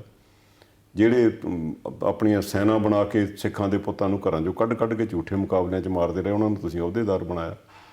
ਜਥੇਦਾਰ ਸਾਹਿਬ ਦੀ ਉਹਨਾਂ ਦੀ ਪੁਸ਼ਤ ਪਨਾਹੀ ਕਰਨਾ ਇਹ ਕਿਸੇ ਤਰ੍ਹਾਂ ਵੀ ਵਾਜਬ ਨਹੀਂ ਸੀ ਜੀ, ਔਰ ਇਹ ਕਰਨਾ ਵੀ ਨਹੀਂ ਚਾਹੀਦਾ ਸੀ ਜੀ। ਔਰ ਇਹ ਕਿਉਂਕਿ ਸਾਂਝਾ ਸਮਾਗਮ ਸੀ, ਫਿਰ ਉਹਨਾਂ ਨੇ ਕਈ ਐਸੀਆਂ ਗੱਲਾਂ ਉਹਦੇ ਵਿੱਚ, ਜਿਵੇਂ ਸੰਪਰਦਾਈ ਲੋਕਾਂ ਦਾ ਜ਼ਿਕਰ ਕੀਤਾ। ਤੇ ਸੰਪਰਦਾਈ ਲੋਕ ਠੀਕ ਹੈ, ਸੰਪਰਦਾਈਆਂ ਦੀ ਗੱਲ ਉਹਨਾਂ ਨੇ ਕੀਤੀ ਹੈ, ਕਰਨੀ ਵੀ ਚਾਹੀਦੀ ਹੈ, ਉਹਨਾਂ ਨੂੰ ਸਾਰੇ ਇਕੱਠੇ ਹੋਣੇ ਚਾਹੀਦੇ ਆ। ਪਰੰਤੂ ਫਿਰ ਪੰਥਕ ਰਹਿਤ ਮਰਜ਼ਾਦਾ ਕਿੱਥੇ ਹੈ? ਇਹ ਉਹੀ ਲੋਕ ਨੇ ਜਿਹੜੇ ਪੰਥਕ ਰਹਿਤ ਮਰਜ਼ਾਦਾ ਨੂੰ ਚੁਣੌਤੀ ਦਿੰਦੇ ਨੇ, ਸ੍ਰੀ ਅਕਾਲ ਤਖਤ ਸਾਹਿਬ ਦੀ ਮਰਜ਼ਾਦਾ ਨਹੀਂ ਮੰਨਦੇ। ਉਹਨਾਂ ਲੋਕਾਂ ਨੂੰ ਉਹਨਾਂ ਸਟੇਜਾਂ ਤੋਂ, ਪੰਥਕ ਸਟੇਜਾਂ ਤੋਂ ਉਭਾਰਨਾ ਕਿਸੇ ਤਰ੍ਹਾਂ ਵੀ ਵਾਜਬ ਨਹੀਂ ਸੀ। ਔਰ ਇੱਕ ਹੋਰ ਜਿਹੜੀ ਗੱਲ ਬੜੀ ਰੜਕਦੀ ਹੈ, ਦੇਖੋ ਗੁਰੂ ਗ੍ਰੰਥ ਸਾਹਿਬ ਮਹਾਰਾਜ ਦੇ ਸਰੂਪ ਕੁਝ ਦਿੱਤੇ ਗਏ, ਕੁਝ ਪੈਸਿਆਂ ਦਾ ਰੌਲਾ ਪੈ ਗਿਆ, ਰੋਜ਼ ਆਪਾਂ ਸੁਣਦੇ ਹਾਂ ਇਹ ਗੱਲਾਂ। ਜੀ ਜੀ ਜੀ। ਪਰੰਤੂ ਪੰਜਾਬ ਗੌਰਮੈਂਟ ਦਾ ਇੱਕ ਐਕਟ ਹੈ ਵੀ ਗੁਰੂ ਗ੍ਰੰਥ ਸਾਹਿਬ ਮਹਾਰਾਜ ਜਾਂ ਗੁਰਬਾਣੀ ਕਿਸੇ ਤਰ੍ਹਾਂ ਦੀ, ਕਿਸੇ ਤਰ੍ਹਾਂ ਵੀ, ਕਿਸੇ ਵੀ ਸ਼ੇਪ 'ਚ, ਸੰਥੀਆਂ, ਸੈਂਚੀਆਂ, ਪੋਥੀਆਂ, ਗੁਟਕਿਆਂ ਦੇ ਰੂਪ ਵਿੱਚ ਵੀ ਸ਼੍ਰੋਮਣੀ ਗੁਰਦੁਆਰਾ ਕਮੇਟੀ ਤੋਂ ਇਲਾਵਾ ਹੋਰ ਕੋਈ ਨਹੀਂ ਛਾਪ ਸਕਦਾ ਜੀ। ਇਹ ਕਾਨੂੰਨ ਬਣ ਚੁੱਕਾ ਪੰਜਾਬ ਸਰਕਾਰ ਦਾ। ਤੇ ਉਹਨਾਂ ਨੇ ਸੰਪਰਦਾਵਾਂ ਦੇ ਨਾਂ ਲੈ ਕੇ ਕਿਹਾ ਵੀ ਫਲਾਨੀ ਸੰਸਥਾ ਵੀ ਛਾਪ ਰਹੀ ਹੈ, ਫਲਾਨੀ ਸੰਸਥਾ ਵੀ ਛਾਪ ਰਹੀ ਹੈ, ਫਲਾਨੀ ਸੰਸਥਾ ਵੀ ਛਾਪ ਰਹੀ ਹੈ ਔਰ ਵੰਡ ਰਹੀ ਹੈ। ਤੇ ਜੇ ਕੈਨੇਡਾ ਦੇ ਵਿੱਚ ਕੋਈ ਛਾਪਦਾ, ਉਹ ਜੁਰਮ ਹੈ, ਪੰਜਾਬ ਸਰਕਾਰ ਦੇ ਕਾਨੂੰਨ ਦੀ ਉਲੰਘਣਾ ਕਿਹਾ ਜਾਂਦਾ। ਜੀ ਜੀ ਜੀ। ਤੇ ਸ੍ਰੀ ਅਕਾਲ ਤਖਤ ਸਾਹਿਬ ਦੇ ਹੁਕਮ ਦੀ ਉਲੰਘਣਾ ਕਿਹਾ ਜਾਂਦਾ। ਤੇ ਜਿਹੜੇ ਸੰਸਥਾਵਾਂ ਦਾ ਜ਼ਿਕਰ ਕਰਕੇ ਉਹਨਾਂ ਨੇ ਕਿਹਾ ਵੀ ਫਲਾਨੀ ਸੰਸਥਾ ਛਾਪ ਰਹੀ, ਫਲਾਨੀ, ਉਹ ਕੀ ਕਰ ਰਹੇ? ਉਹ ਉਲੰਘਣਾ ਨਹੀਂ ਕਰ ਰਹੇ। ਉਹਨਾਂ ਦੇ ਉੱਤੇ ਕੌਣ ਕੱਸੂਗਾ? ਉਹ ਬਾਕੀਆਂ ਲਈ ਤਾਂ ਹੈਗਾ ਵੀ ਸ਼੍ਰੋਮਣੀ ਗੁਰਦੁਆਰਾ ਪ੍ਰਬੰਧਕ ਕਮੇਟੀ ਹੀ ਛਾਪ ਸਕਦੀ, ਤੁਸੀਂ ਕਿਉਂ ਛਾਪ ਰਹੇ? ਉਹ ਕੈਨੇਡਾ 'ਚ ਰੁਪਦਮਨ ਸਿੰਘ ਦੀਆਂ ਮਸ਼ੀਨਾਂ ਵੀ ਕਰੇਨਾਂ ਨਾਲ ਚੁੱਕ ਕੇ ਬਾਹਰ ਕੱਢ ਲਈਆਂ, ਤੇ ਤੁਹਾਡੇ ਨੱਕ ਥੱਲੇ ਜੋ ਮਰਜ਼ੀ ਛਾਪੀ ਜਾਵੇ। ਗਲਤ ਗੱਲ। ਦੂਜੀ ਗੱਲ ਮੈਨੂੰ ਇਹ ਲੱਗਦੀ ਹੈ ਵੀ ਇਸ ਸਮਾਗਮ ਰਾਹੀਂ ਅਕਾਲੀ ਦਲ ਨੇ ਅਕਾਲ ਤਖਤ ਨੂੰ ਢਾਲ ਬਣਾਇਆ, ਆਪਣੇ ਖੁੱਸ ਚੁੱਕੇ ਵਕਾਰ ਨੂੰ ਬਹਾਲ ਕਰਾਉਣ ਦੇ ਲਈ ਜਥੇਦਾਰ ਨੂੰ ਵਰਤਿਆ। ਔਰ ਉਹ ਆਪਾਂ ਸਾਰੇ ਕੱਲ੍ਹ ਪਰਸੋਂ ਦੇ ਸੁਣ ਵੀ ਰਹੇ ਹਾਂ, ਜਦੋਂ ਉਹਨਾਂ ਨੇ EVM ਮਸ਼ੀਨਾਂ ਦੇ ਉੱਤੇ ਕਿੰਤੂ ਪਰੰਤੂ ਕੀਤੀ, BJP ਵੀ ਬੋਲੀ, BJP ਦੇ ਕੁਝ ਆਗੂਆਂ ਨੇ ਤਲਖ ਕਮੈਂਟ ਵੀ ਕੀਤੇ, ਜਥੇਦਾਰ ਸਾਹਿਬ ਪ੍ਰਤੀ ਵੀ ਭੱਦੀ ਸ਼ਬਦਾਵਲੀ ਵਰਤੀ। ਤੇ ਹੁਣ ਅਕਾਲੀ ਦਲ ਦੇ ਕੁਝ ਆਗੂ ਇਹ ਸ਼ੋਅ ਕਰ ਰਹੇ ਆ ਵੀ ਤੁਸੀਂ ਅਕਾਲ ਤਖਤ ਦੇ ਖਿਲਾਫ ਬੋਲ ਰਹੇ, ਤੇ ਅਕਾਲ ਤਖਤ ਦੇ ਖਿਲਾਫ ਇੱਕ ਤਰ੍ਹਾਂ ਨਾਲ ਅਕਾਲ ਤਖਤ ਵਰਸਸ ਆਪਣੇ ਵਿਰੋਧੀ ਉਹ ਲੜਾਈ ਬਣਾਉਣੀ ਚਾਹੁੰਦੇ ਆ। ਤੇ ਉਹ ਇਹ ਭੁੱਲ ਜਾਂਦੇ ਆ ਵੀ ਜਿਸ ਦਿਨ ਤੁਸੀਂ ਭਾਈ ਮਨਜੀਤ ਸਿੰਘ, ਪ੍ਰੋਫੈਸਰ ਮਨਜੀਤ ਸਿੰਘ ਦੇ ਦਰਵਾਜ਼ਿਆਂ ਨੂੰ ਠੁੱਡੇ ਮਾਰੇ, ਉਸ ਦਿਨ ਵੀ ਤਾਂ ਉਹ ਅਕਾਲ ਤਖਤ ਦਾ ਜਥੇਦਾਰ ਸੀ। ਬਿਲਕੁਲ। ਜੇ ਦਿਨ ਤੁਸੀਂ ਭਾਈ ਰਣਜੀਤ ਸਿੰਘ ਨੂੰ ਇਹ ਕਹਿਣ ਤੇ ਉਤੋਂ ਅਕਾਲ ਤਖਤ ਤੋਂ ਲਾਇਆ ਵੀ ਭਾਈ ਤੁਸੀਂ ਮਹੀਨਾ ਹੋ ਰਿਹਾ ਸ਼ਾਂਤੀ ਨਾਲ ਕੱਟ ਲਓ, 300 ਸਾਲਾ ਮਨਾ ਲਿਓ, ਫਿਰ ਲੜ ਲਿਓ, ਤੁਸੀਂ ਉਹਨੂੰ ਵੀ ਲਾਤਾ। ਗਿਆਨੀ ਪੂਰਨ ਸਿੰਘ ਨੂੰ ਤੁਸੀਂ ਜਲੀਲ ਕਰਕੇ ਲਾਇਆ। ਆ ਜਥੇਦਾਰ ਸਾਹਿਬ ਦੇ ਹਮ ਰੁਤਬਾ 2 ਜਥੇਦਾਰ ਸਟੇਜ ਤੇ ਬੈਠੇ ਸੀ, ਉਹਨਾਂ ਨੂੰ ਕਿਵੇਂ ਲਾਇਆ? ਇਹ ਸਾਰੇ ਰਿਟਾਇਰ ਨਹੀਂ ਹੋਏ, ਜ਼ਿੰਦਗੀ ਪੂਰੀ ਕਰਕੇ ਨਹੀਂ ਉਤਰੇ, ਬਾਹੋਂ ਫੜ ਫੜ ਕੇ ਲਾਏ ਗਏ। ਉਸ ਵੇਲੇ ਤੁਹਾਨੂੰ ਕਿਉਂ ਨਹੀਂ ਚੇਤੇ ਆਉਂਦਾ ਵੀ ਅਕਾਲ ਤਖਤ ਦੀ ਕੀ ਮਰਜ਼ਾਦਾ? ਤੇ ਉਸ ਵੇਲੇ ਅਕਾਲ ਤਖਤ ਕਿੱਥੇ ਰਹਿ ਜਾਂਦਾ ਤੁਹਾਡਾ? ਇਹ ਉਹਨਾਂ ਨੇ ਇੱਕ ਤਰੀਕੇ ਨਾਲ ਢਾਲ ਬਣਾ ਕੇ ਜਥੇਦਾਰ ਸਾਹਿਬ ਨੂੰ ਵਰਤਿਆ। ਔਰ ਇਹ ਦੱਸੋ, ਹੁਣ ਇਹ ਕੋਸ਼ਿਸ਼ ਕਰ ਰਿਹਾ, ਕਦੀ ਗਰੇਵਾਲ ਦੇ ਦਫ਼ਤਰ ਨੂੰ ਜਾ ਕੇ ਭੰਨਦੇ ਆ ਵੀ ਜੀ ਅਕਾਲ ਤਖਤ ਸਾਹਿਬ ਦੇ ਖਿਲਾਫ ਇਹ ਕਿਉਂ ਬੋਲਿਆ ਜੀ, ਜਦ ਕਿ ਤੁਸੀਂ ਤਾਂ ਅਕਾਲ ਤਖਤ ਦੇ ਜਥੇਦਾਰਾਂ ਨੂੰ ਘਰ ਸੱਦ ਕੇ ਹੁਕਮ ਚਾੜਦੇ ਰਹੇ ਵੀ ਜੀ ਆ ਫਲਾਣੇ ਨੂੰ ਜੀ ਮਾਫ ਕਰ ਦਿਓ ਜੀ, ਫਲਾਣੇ ਨੂੰ ਨਾ ਕਰ ਦਿਓ ਜੀ। ਇਹ ਪ੍ਰਚਲਨ ਜਿਹੜਾ ਉਸ ਸਟੇਜ ਤੋਂ ਨਹੀਂ ਹੋਣਾ ਚਾਹੀਦਾ ਸੀ।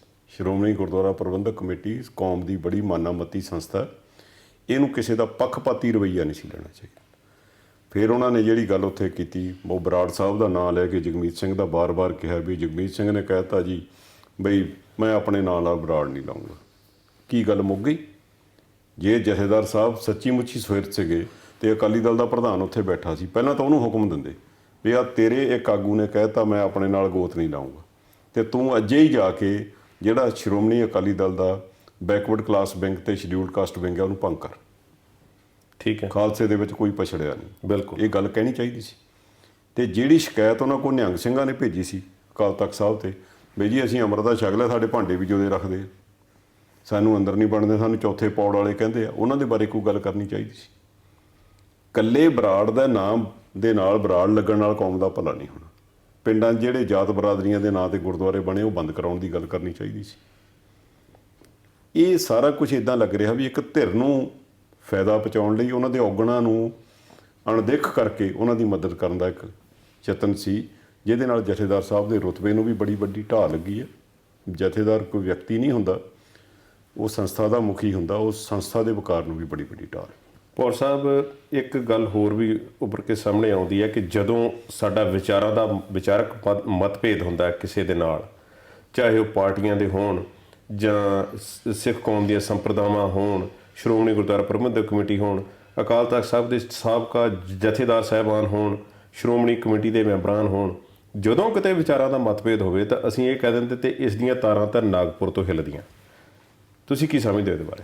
ਦੇਖੋ, ਮੌਕਾ ਹੀ ਨਹੀਂ ਦੇਣਾ ਚਾਹੀਦਾ। ਜਦੋਂ ਗੱਲ ਪੰਥਕ ਹੋਏਗੀ ਤਾਂ ਫਿਰ ਨਾਗਪੁਰ ਕਿੱਥੇ ਰਹਿ ਜਾਊਗਾ? ਜਦੋਂ ਤੁਸੀਂ ਗੁੰਜਾਇਸ਼ ਐਸੀ ਖੜੀ ਕਰੋਗੇ ਨਾ, ਫਿਰ ਤਾਂ ਆਟਾ ਗੁੰਦੀ ਦਾ ਸਿਰ ਹਿਲਦਾ ਵੀ ਗੁਨਾਹ ਲੱਗਣ ਲੱਗ ਪੈਂਦਾ।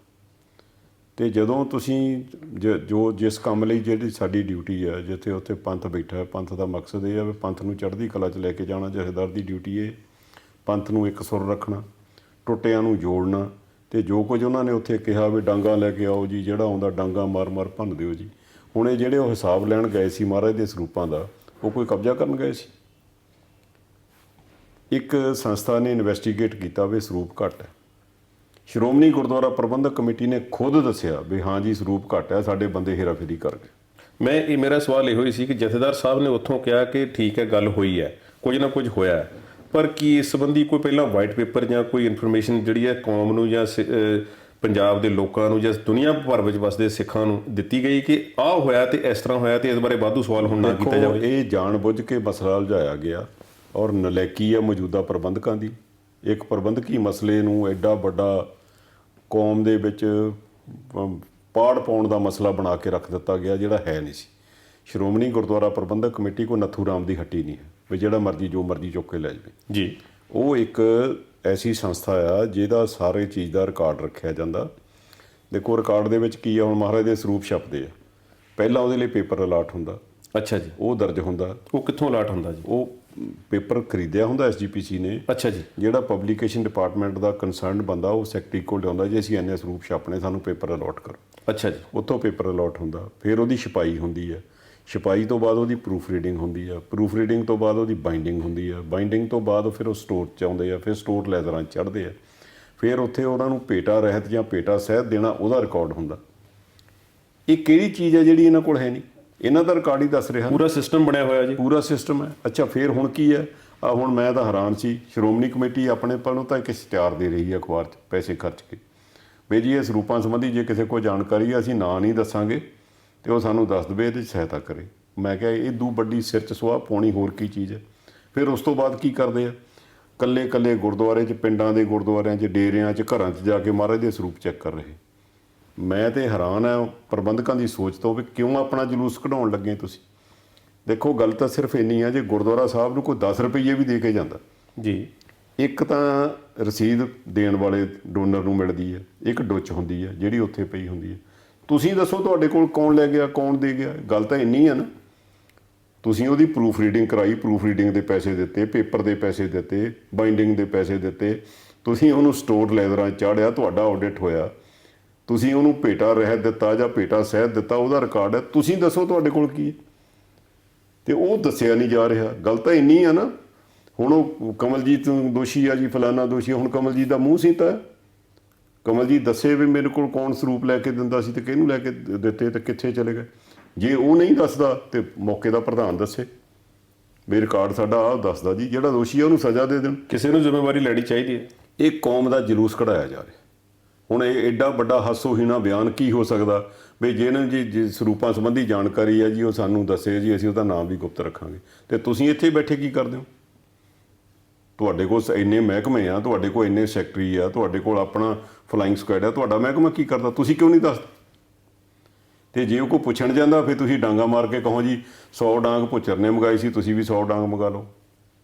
ਇਹ ਬਿਲਕੁਲ ਐਸੇ ਹਾਲਾਤ ਹੈ ਜਿਵੇਂ ਮੈਂ ਪਹਿਲਾਂ ਦੱਸ ਕੇ ਹਟਿਆ ਕਿ ਇਹ ਨਰੈਣੂ ਮਹੰਤ ਨੇ ਫਿਰ ਕੀ ਕੀਤਾ ਸੀ। ਉਹਨੇ ਵੀ ਤਾਂ ਇਹੀ ਕਿਹਾ ਸੀ ਨਾ, ਜੇ ਮੈਨੂੰ ਪੁੱਛਣ ਆਉਂਗੇ ਡਾਂਗਾ ਮਾਰੂੰਗਾ ਮੈਂ।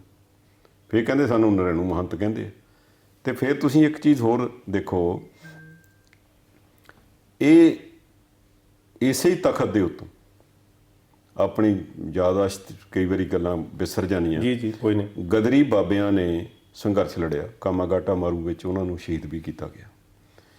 ਇਸੇ ਹੀ ਅਕਾਲ ਤਖਤ ਸਾਹਿਬ ਤੋਂ ਅਰੂੜ ਸਿੰਘ ਦੇ ਰਾਹੀਂ ਇਹ ਫੈਸਲਾ ਕਰਾਇਆ ਗਿਆ ਵੀ ਉਹ ਸਿੱਖ ਹੀ ਨਹੀਂ ਸੀ, ਉਹ ਦੇਸ਼ ਵਿਰੋਧੀ ਲੋਕ ਸੀ। ਫਿਰ ਸ਼੍ਰੋਮਣੀ ਗੁਰਦੁਆਰਾ ਪ੍ਰਬੰਧਕ ਕਮੇਟੀ ਦੀ ਸਥਾਪਤੀ ਦੇ ਕਾਰਨ ਹੈ ਵੀ ਇੱਕ ਜਿਹੜੀ ਲੋੜ ਮਹਿਸੂਸ ਕੀਤੀ ਲੋਕਾਂ ਨੇ ਵੀ ਇਹ ਐਸੇ ਪ੍ਰਬੰਧਕਾਂ ਨੂੰ ਬਾਹਰ ਕੱਢ ਦੇਣਾ ਚਾਹੀਦਾ। ਤੇ ਫਿਰ ਕੀ ਹੋਇਆ, ਜਲਿਆਂਵਾਲੇ ਬਾਗ ਦੇ ਸਾਕੇ ਨੂੰ ਸਰੋਪਾ ਵੀ ਇਸੇ ਤਖਤ ਤੋਂ ਦਿੱਤਾ ਗਿਆ, ਜਨਰਲ ਡਾਇਰ ਨੂੰ। ਹਾਂ, ਮੈਂ ਇਸੇ ਕਰਕੇ ਇਹ ਗੱਲ ਕਹਿਣਾ ਵੀ ਰੁਤਬਿਆਂ ਦਾ ਸਤਿਕਾਰ ਨਹੀਂ ਹੈ ਕੌਮ ਦੇ ਵਿੱਚ, ਨੈਤਿਕਤਾ ਦਾ ਸਤਿਕਾਰ ਹੈ। ਵੀ ਉਸ ਰੁਤਬੇ ਤੇ ਬੈਠ ਕੇ ਕੋਈ ਵਿਅਕਤੀ ਕਰ ਕੀ ਰਹੇ ਜੀ, ਉਹਦੀ ਲੇਖਾ ਜੋਖਾ ਹੁੰਦਾ। ਜੇ ਉਸ ਇਹ ਕਹੇ ਵੀ ਮੈਂ ਇਸ ਵੱਡੇ ਰੁਤਬੇ ਤੇ ਬੈਠਾ, ਮੈਂ ਜੋ ਮਰਜ਼ੀ ਬੋਲੀ ਜਾਵਾਂ, ਜੋ ਮਰਜ਼ੀ ਕਹੀ ਜਾਵਾਂ, ਉਹਦਾ ਕੋਈ ਮਤਲਬ ਨਹੀਂ ਹੈ। ਠੀਕ ਹੈ ਪੌਰ ਸਾਹਿਬ, ਇੱਕ ਆਖਰੀ ਸੈਗਮੈਂਟ ਅਸੀਂ ਰਿਕਾਰਡ ਕਰਨਾ ਅਜੇ ਬਾਕੀ, ਇੱਕ ਬ੍ਰੇਕ ਦਾ ਸਮਾਂ ਹੋ ਗਿਆ ਜੀ। ਬ੍ਰੇਕ ਤੋਂ ਬਾਅਦ ਮਿਲਦੇ ਹਾਂ ਜੀ।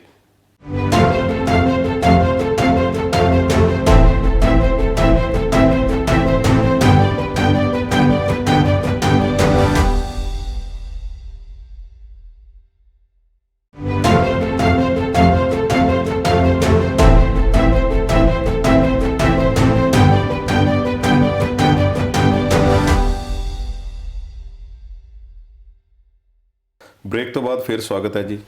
ਪੌਰ ਸਾਹਿਬ, ਸ਼੍ਰੋਮਣੀ ਗੁਰਦੁਆਰਾ ਪ੍ਰਬੰਧਕ ਕਮੇਟੀ ਦੀ ਗੱਲਬਾਤ ਅੱਜ ਇਸੇ ਦੁਆਲੇ ਸਾਡੀ ਜ਼ਿਆਦਾ ਜਿਹੜੀ ਗੱਲਬਾਤ ਹੈ ਘੁੰਮੀ ਹੈ। ਪਾਕਿਸਤਾਨ ਦੇ ਵਿੱਚ ਗੁਰਦੁਆਰਾ ਕਰਤਾਰਪੁਰ ਸਾਹਿਬ ਪਿਛਲੇ ਸਾਲਾਂ ਤੋਂ ਬੜਾ ਚਰਚਾ ਦਾ ਵਿਸ਼ਾ ਬਣਿਆ ਹੋਇਆ। ਹਾਲਾਂਕਿ ਬੜੇ ਲੰਬੇ ਸਮੇਂ ਤੋਂ ਕੋਸ਼ਿਸ਼ਾਂ ਜਾਰੀ ਰਹੀਆਂ ਨੇ ਔਰ ਡੈਲੀਗੇਟ ਜਾਂਦੇ ਰਹੇ। ਪਾਕਿਸਤਾਨ ਸਰਕਾਰ ਨੂੰ ਬਹੁਤ ਵਾਰੀ ਅਪੀਲ ਕੀਤੀ ਗਈ ਕਿ ਲਾਂਘਾ ਜਿਹੜਾ ਖੋਲ੍ਹਿਆ ਜਾਵੇ। ਹਾਲਾਂਕਿ ਮੈਂ ਇਹਨਾਂ ਹਾਲਾਤਾਂ ਨੂੰ ਅੱਜ ਤੇ ਸਮਝ ਨਹੀਂ ਸਕਿਆ ਕਿ 1947 ਦੇ ਵੇਲੇ ਕਿਸੇ ਸੱਜਣ ਨੇ ਕਿਉਂ ਨਾ ਸੋਚਿਆ ਕਿ ਇਹ ਰਾਵੀ ਦੇ ਵਿਚਕਾਰ ਜੋ ਲੀਕ ਖਿੱਚੀ ਗਈ ਹੈ, ਇੱਕ ਸਥਾਨ, ਸਿੱਖਾਂ ਦਾ ਸਰਵਉੱਚ ਸਥਾਨ ਜਿਹੜਾ ਸਿੱਖਾਂ ਕੋਲੋਂ ਕਿਵੇਂ ਖੋਇਆ ਜਾ ਰਿਹਾ। ਖੈਰ ਉਹ ਗੱਲਾਂ ਫਿਰ ਕਿਤੇ ਕਰਾਂਗੇ। ਇੱਕ ਤਾਂ ਇਹ ਦੱਸੋ ਕਿ ਕਰਤਾਰਪੁਰ ਸਾਹਿਬ ਦੇ ਲਾਂਘੇ ਬਾਰੇ ਮੈਂ ਇੱਕ ਛੋਟਾ ਜਿਹਾ ਸਵਾਲ, ਕਿ ਜੇ ਤੁਸੀਂ ਕ੍ਰੈਡਿਟ ਦੇਣਾ ਚਾਹੋ ਅੱਜ ਦੀ ਡੇਟ ਵਿੱਚ, ਕਿਹੜੇ 2 ਜਾਂ 3 ਵਿਅਕਤੀਆਂ ਨੂੰ ਇਸ ਦਾ ਕ੍ਰੈਡਿਟ ਦਿਓਗੇ? ਮੈਂ ਤਾਂ ਵਿਅਕਤੀਆਂ ਤੋਂ ਉੱਤੇ ਉੱਠ ਕੇ ਅਕਾਲ ਪੁਰਖ ਵਾਹਿਗੁਰੂ ਦਾ ਸ਼ੁਕਰ ਕਰਦਾ ਜੀ। ਉਹਨਾਂ ਦਾ ਹੀ ਧੰਨਵਾਦ ਹੈ, ਉਹਨਾਂ ਨੂੰ ਕ੍ਰੈਡਿਟ ਹੈ ਜਿਨ੍ਹਾਂ ਨੇ ਆਪ ਕਿਰਪਾ ਕਰਕੇ ਉਹਨਾਂ ਜ਼ਿੰਮੇਵਾਰ ਬੰਦਿਆਂ ਦੇ ਹਿਰਦੇ 'ਚ ਵਸ ਕੇ ਸੰਗਤਾਂ ਦੀ ਇਹ ਰੀਝ ਪੂਰੀ ਕੀਤੀ। ਠੀਕ ਹੈ। ਬੰਦਿਆਂ ਦਾ ਕੀ ਹੈ ਜੀ, ਬੰਦੇ ਤਾਂ ਆਪਣੇ ਆਪ ਹੀ ਕ੍ਰੈਡਿਟ ਲੈਂਦੇ ਸੀ ਨਾ, ਆਪਣੇ ਆਪ ਸਮਾਗਮ ਲਾ ਕੇ ਕਰਦੇ ਸੀ, ਆਪਣੇ ਆਪ ਆਹ ਕਰਦੇ। ਉਸ ਵੇਲੇ ਕਹਿੰਦੇ ਸੀ ਸਾਡੀ ਪਹੁੰਚ ਬੜੀ ਹੈ। ਤੇ ਹੁਣ ਆ ਕਰੋਨਾ ਤੋਂ ਬਾਅਦ ਤਰਲੇ ਮਾਰ ਰਿਹਾ ਪੰਥ ਬਈ ਗੁਰੂ ਸਾਹਿਬ ਦਾ 550 ਸਾਲਾ ਪਰਿਵਾਰ ਖੋਲ ਲਓ। ਤੇ ਜਿਨ੍ਹਾਂ ਦੀ ਚੱਲਦੀ ਸੀ ਉਸ ਵੇਲੇ, ਜਿਹੜੇ ਕ੍ਰੈਡਿਟ ਵਾਰ ਦੇ ਵਿੱਚ ਸੀਗੇ, ਉਹ ਚੁੱਪ ਬੈਠੇ ਨੇ। ਉਹ ਚੁੱਪ ਬੈਠੇ ਕੀ ਕਰਦੇ ਆ ਹੁਣ ਜਾ ਕੇ ਮਿਲਣ ਕੇਂਦਰ ਸਰਕਾਰ ਨੂੰ, ਖਿਲਾਉਂਦੇ ਕਿਉਂ ਨਹੀਂ? ਫਿਰ ਵੀ 1-2 ਨਾਮ ਅਗਰ ਤੁਸੀਂ ਲੈਣੇ ਹੁਣ ਤੱਕ ਕਿਸ ਦਾ ਲਓ? ਮੈਂ ਤਾਂ ਅਕਾਲ ਪੁਰਖ ਵਾਹਿਗੁਰੂ ਦਾ ਸ਼ੁਕਰ ਕਰਦਾ ਠੀਕ ਹੈ ਜੀ। ਜਿਨ੍ਹਾਂ ਨੇ ਦਿੱਤਾ। ਹੁਣ ਅਸੀਂ ਗੱਲ ਕਰਦੇ ਹਾਂ ਜੀ ਕਿਉਂਕਿ ਗੁਰਦੁਆਰਾ ਇੱਕ ਮੇਰਾ ਵਿਸ਼ਵਾਸ ਹੋਰ ਵੀ ਹੈ, ਜੀ। ਮੈਂ ਆਪਾਂ ਗੱਲ ਕਰਦੇ ਰਹਿ ਗਏ ਜਦੋਂ ਮੀਰੀ ਪੀਰੀ ਦੀ ਗੱਲ ਕਰਦੇ ਸੀ। ਜੀ ਮੈਂ ਇਹ ਸਮਝਦਾ, ਮੇਰਾ ਮੰਨਣਾ ਹੈ ਇਸ ਗੱਲ ਨੂੰ ਵੀ ਧਰਮ ਜਿਹੜਾ ਨਾ, ਸਿਆਸਤ ਕਦੀ ਧਰਮ ਨਹੀਂ ਹੋ ਸਕਦੀ ਠੀਕ ਹੈ, ਤੇ ਧਰਮ ਕਦੀ ਸਿਆਸਤ ਦਾ ਮੁਤਾਜ ਨਹੀਂ ਹੋ ਸਕਦਾ। ਠੀਕ ਹੈ ਗੱਲ ਬਿਹਤਰ। ਸ਼੍ਰੋਮਣੀ ਗੁਰਦੁਆਰਾ ਪ੍ਰਬੰਧਕ ਕਮੇਟੀ ਵੀ ਵੋਟਾਂ ਨਾਲ ਬਣਦੀ ਹੈ। ਵੋਟਾਂ ਨਾਲ ਬਣੀ ਸੰਸਥਾ ਦੇ ਵਿੱਚ ਰਾਜਨੀਤੀ ਹੁੰਦੀ ਹੈ, ਤੇ ਮੈਂ ਇਹਨੂੰ ਇੱਕ ਪ੍ਰਬੰਧਕੀ ਸੰਸਥਾ ਦੇ ਤੌਰ ਤੇ ਦੇਖਦਾ, ਕਿਉਂਕਿ ਸਿਆਸਤ ਕਦੀ ਧਰਮ ਨਹੀਂ ਹੋ ਸਕਦੀ ਤੇ ਧਰਮ ਕਦੀ ਸਿਆਸਤ ਦਾ ਮੁਤਾਜ ਨਹੀਂ ਹੋ ਸਕਦਾ। ਠੀਕ ਹੈ ਜੀ। ਸਾਡੇ 'ਚ ਫਰਕ ਹੀ ਇਹ ਹੈ, ਜਿਹੜੇ ਸਾਡੀ ਪ੍ਰੋਬਲਮ ਦੇ ਕਾਰਨ ਹੈ, ਅਸੀਂ ਸਿਆਸਤ ਨੂੰ ਧਰਮ ਸਮਝ ਰਹੇ ਹਾਂ ਤੇ ਧਰਮ ਨੂੰ ਸਿਆਸਤ ਸਮਝ ਰਹੇ। ਠੀਕ ਹੈ ਜੀ। ਤੇ ਇਹੀ ਜਦੋਂ ਤੱਕ ਇਹ ਮੁਗਾਲਤੇ ਬਾਹਰ ਨਹੀਂ ਨਿਕਲਦੇ, ਦੇਖੋ ਇਹ ਗੁਰਦੁਆਰਾ ਪ੍ਰਬੰਧਕ ਕਮੇਟੀ ਹੈ, ਪ੍ਰਬੰਧ ਕਰਦੀ ਹੈ। ਬੰਦੇ ਚੰਗੇ ਮਾੜੇ ਹੋ ਸਕਦੇ ਆ, ਕੋਈ ਆਪਣੇ ਟਾਈਮ ਚੰਗਾ ਪ੍ਰਬੰਧ ਕਰ ਜਾਂਦਾ, ਕੋਈ ਮਾੜਾ ਕਰ ਜਾਂਦਾ, ਪਰ ਉਹ ਇਹ ਨਹੀਂ ਹੈ ਵੀ ਕੌਮ ਦੇ ਲਈ ਉਹ ਭੋਪ ਦਾ ਦਰਜਾ ਰੱਖਦੇ। ਠੀਕ ਹੈ ਜੀ। ਪੌਰ ਸਾਹਿਬ, ਹੁਣ ਅਸੀਂ ਗੱਲ ਕਰਦੇ ਹਾਂ ਗੁਰਦੁਆਰਾ ਕਰਤਾਰਪੁਰ ਸਾਹਿਬ ਦੀ। ਇਹ ਕਿਹਾ ਗਿਆ ਕਿ ਪਿਛਲੇ ਦਿਨਾਂ ਦੇ ਵਿੱਚ ਇੱਕ ਇਵੈਕੂਈ ਟਰਸਟ ਪ੍ਰਾਪਰਟੀ ਬੋਰਡ, ਜਿਹੜਾ ਪਾਕਿਸਤਾਨ ਸਰਕਾਰ ਦੀ ਇੱਕ ਸੰਸਥਾ ਹੈ, ਉਹਨਾਂ ਨੇ PGPC ਜਿਹੜੀ ਪਾਕਿਸਤਾਨ ਗੁਰਦੁਆਰਾ ਪ੍ਰਬੰਧਕ ਕਮੇਟੀ ਆ, ਉਸ ਕੋਲੋਂ ਗੁਰਦੁਆਰਾ ਸਾਹਿਬ ਦਾ ਪ੍ਰਬੰਧ ਲੈ ਕੇ ਆਪਣੇ ਹੱਥਾਂ ਵਿੱਚ ਲੈ ਲਿਆ। ਕਿਹੜੀ ਚੀਜ਼ ਦਾ ਪ੍ਰਬੰਧ ਜਿਹੜਾ ਉਹਨਾਂ ਨੇ ਲਿਆ ਸਹੀ ਮਾਇਨੇ ਦੇ ਵਿੱਚ? ਕਿਉਂਕਿ ਉਹਨਾਂ ਦੇ ਜਿਹੜੇ ਉੱਥੇ ਦੇ ਅਹੁਦੇਦਾਰਾਂ ਨੇ ਸਾਡੇ ਕਮੇਟੀ ਦੇ, ਗੁਰਦੁਆਰਾ ਕਮੇਟੀ ਦੇ, ਉਹਨਾਂ ਵੱਲੋਂ ਇਹ ਗੱਲ ਵਾਰ-ਵਾਰ ਆਖੀ ਗਈ ਕਿ ਸਾਡੇ ਕੋਲੋਂ ਕੁਝ ਨਹੀਂ ਖੋਇਆ ਗਿਆ, ਗੁਰਦੁਆਰਾ ਸਾਹਿਬ ਦਾ ਅੰਦਰਲਾ ਪ੍ਰਬੰਧ ਮਰਿਆਦਾ ਸਾਰਾ ਕੁਝ ਸਾਡੇ ਕੋਲ ਹੈ, ਬਾਹਰਲਾ ਜਿਹੜਾ ਸਿਸਟਮ ਹੈ ਉਸ ਦੀ ਦੇਖ ਰੇਖ ਕੋਈ ਹੋਰ ਸੰਸਥਾ ਕਰੇਗੀ।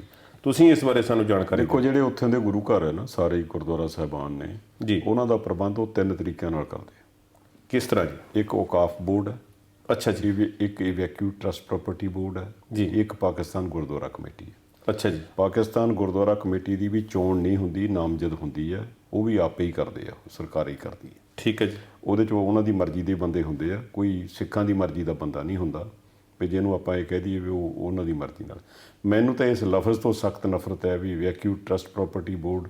ਇਵੈਕੂਏਟ ਪ੍ਰਾਪਰਟੀ ਉਹ ਹੁੰਦੀ ਹੈ ਜਿਹਦਾ ਕੋਈ ਬਾਦੀ ਵਾਰਸ ਨਾ ਹੋਵੇ।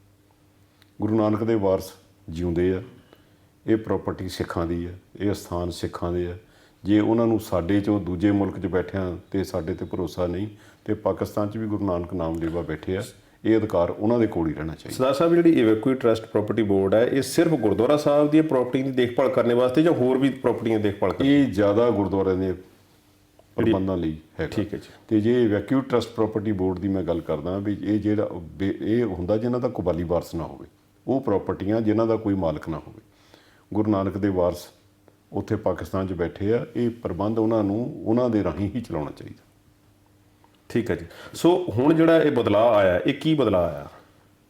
ਇਹ ਬਦਕਿਸਮਤੀ ਹੈ, ਕਿਉਂਕਿ ਉੱਥੇ ਸਿੱਖਾਂ ਦੀ ਗਿਣਤੀ ਬੜੀ ਘੱਟ ਹੈ ਤੇ ਉਹ ਸੰਗਠਿਤ ਵੀ ਹੈ ਨਹੀਂ। ਉਹ ਬਾਰ-ਬਾਰ ਗਰੁੱਪਾਂ 'ਚ ਵੰਡੇ ਜਾਂਦੇ ਆ। ਜੇ ਉਹ ਇਕੱਠੇ ਹੋ ਕੇ ਸਾਰੇ ਹਕੂਮਤ ਕੋਲੇ ਗੱਲ ਕਰਨ, ਕਿਉਂਕਿ ਕਮੇਟੀ ਤਾਂ ਨਾਮਜ਼ਦ ਹੀ ਹੋਣੀ ਹੈ, ਉਹ ਆਪਣੀ ਮਰਜ਼ੀ ਦੇ ਚੁਣ ਲੈਣ, ਪਰ ਪ੍ਰਬੰਧ ਸਿੱਖਾਂ ਰਾਹੀਂ ਹੋਣਾ ਚਾਹੀਦਾ। ਬਹੁਤ ਜਗ੍ਹਾ ਐਸੀ ਹਾਲਾਤ ਪਹਿਲਾਂ ਦੇਖਦੇ ਰਹੇ ਹਾਂ ਵੀ ਗੁਰਦੁਆਰਿਆਂ ਦੇ ਵਿੱਚ ਗ੍ਰੰਥੀ ਵੀ ਉਹਨਾਂ ਨੂੰ ਨਹੀਂ ਸੀ ਮਿਲਦੇ। ਸ਼੍ਰੋਮਣੀ ਗੁਰਦੁਆਰਾ ਪ੍ਰਬੰਧਕ ਕਮੇਟੀ ਪਾਰਟੀਸ਼ਨ ਤੋਂ ਬਾਅਦ ਵੀ ਗ੍ਰੰਥੀ ਭੇਜਦੀ ਰਹੀ। ਅੱਛਾ ਜੀ। ਇੱਥੋਂ ਹੀ ਚੰਦੋਏ ਤੇ ਮਹਾਰਾਜ ਦੇ ਸਰੂਪ ਜਾਂਦੇ ਰਹੇ, ਇੱਥੋਂ ਅੰਮ੍ਰਿਤ ਸੰਚਾਰ ਦੇ ਜਥੇ ਜਾਂਦੇ ਰਹੇ। ਅੱਛਾ ਜੀ। ਤੇ ਇਹ ਤਾਂ ਬਾਅਦ ਦੇ ਵਿੱਚ ਆ ਕੇ ਆਪਣੀ ਹੈਂਕੜ ਦੇ ਵਿੱਚ ਸਾਰਾ ਕੁਝ ਵਿਗੜਿਆ। ਅਸੀਂ ਸ਼੍ਰੋਮਣੀ ਗੁਰਦੁਆਰਾ ਪ੍ਰਬੰਧਕ ਕਮੇਟੀ ਦੀ ਗੱਲ ਕਰੀਏ, ਇਹਨਾਂ ਵੱਲੋਂ ਇਹ ਜਿਹੜਾ ਇਤਰਾਜ਼ ਪ੍ਰਗਟ ਕੀਤੇ ਗਏ ਨੇ, ਤੇ ਅਸੀਂ ਭਾਰਤ ਵਿੱਚ ਰਹਿੰਦੇ ਹੋਏ, ਪੰਜਾਬ ਵਿੱਚ ਰਹਿੰਦੇ ਹੋਏ, ਇੱਥੇ ਦੇ ਗੁਰਦੁਆਰਾ ਸਾਹਿਬਾਨ ਦਾ ਪ੍ਰਬੰਧ ਸਾਡੇ ਕੋਲ ਇੱਕ ਮੁੱਠ ਨਹੀਂ। ਵਿਦੇਸ਼ਾਂ ਦੇ ਗੁਰਦੁਆਰਿਆਂ ਦੀ ਗੱਲ ਹੈ, ਪੰਜਾਬ ਤੋਂ ਬਾਹਰਲੇ ਨੇ, ਇਹ ਪਟਨਾ ਸਾਹਿਬ ਹੈ, ਹਜੂਰ ਸਾਹਿਬ ਹੈ, ਹਰਿਆਣੇ ਦੇ ਗੁਰਦੁਆਰਾ ਸਾਹਿਬਾਨ ਨੇ, ਤੇ ਸਾਡੇ ਵੱਲੋਂ ਜ਼ਿਆਦਾ ਆਵਾਜ਼ ਉਠਾਉਣੀ ਤੇ ਸਾਡੇ ਲੀਡਰਾਂ ਵੱਲੋਂ ਉਹਨਾਂ ਨੂੰ ਮਾੜਾ ਚੰਗਾ ਆਖਣਾ, ਇਹ ਕਿੰਨਾ ਕੁ ਵਾਜਬ ਹੈ? ਨਹੀਂ, ਦੇਖੋ, ਜਦੋਂ ਕਿਸੇ ਦੂਜੇ ਮੁਲਕ ਦੀ ਸੋਵਰੈਂਟੀ ਦੇ ਵਿੱਚ ਆਪਾਂ ਦਖਲ ਦਿੰਦੇ ਆ ਨਾ ਜੀ, ਉਹਦੇ ਨਾਲ ਮਸਲਾ ਸੁਲਝਦਾ ਨਹੀਂ, ਵਿਗੜਦਾ ਜੀ। ਕਿਸੇ ਦੂਸਰੇ ਮੁਲਕ ਨਾਲ ਕੰਸਰਨਡ ਬੰਦਿਆਂ ਦੇ ਨਾਲ ਗੱਲ ਕਰਨ ਦੇ ਲਈ ਡਿਪਲੋਮੈਟਿਕ ਵੇ ਹੋਣਾ ਚਾਹੀਦਾ।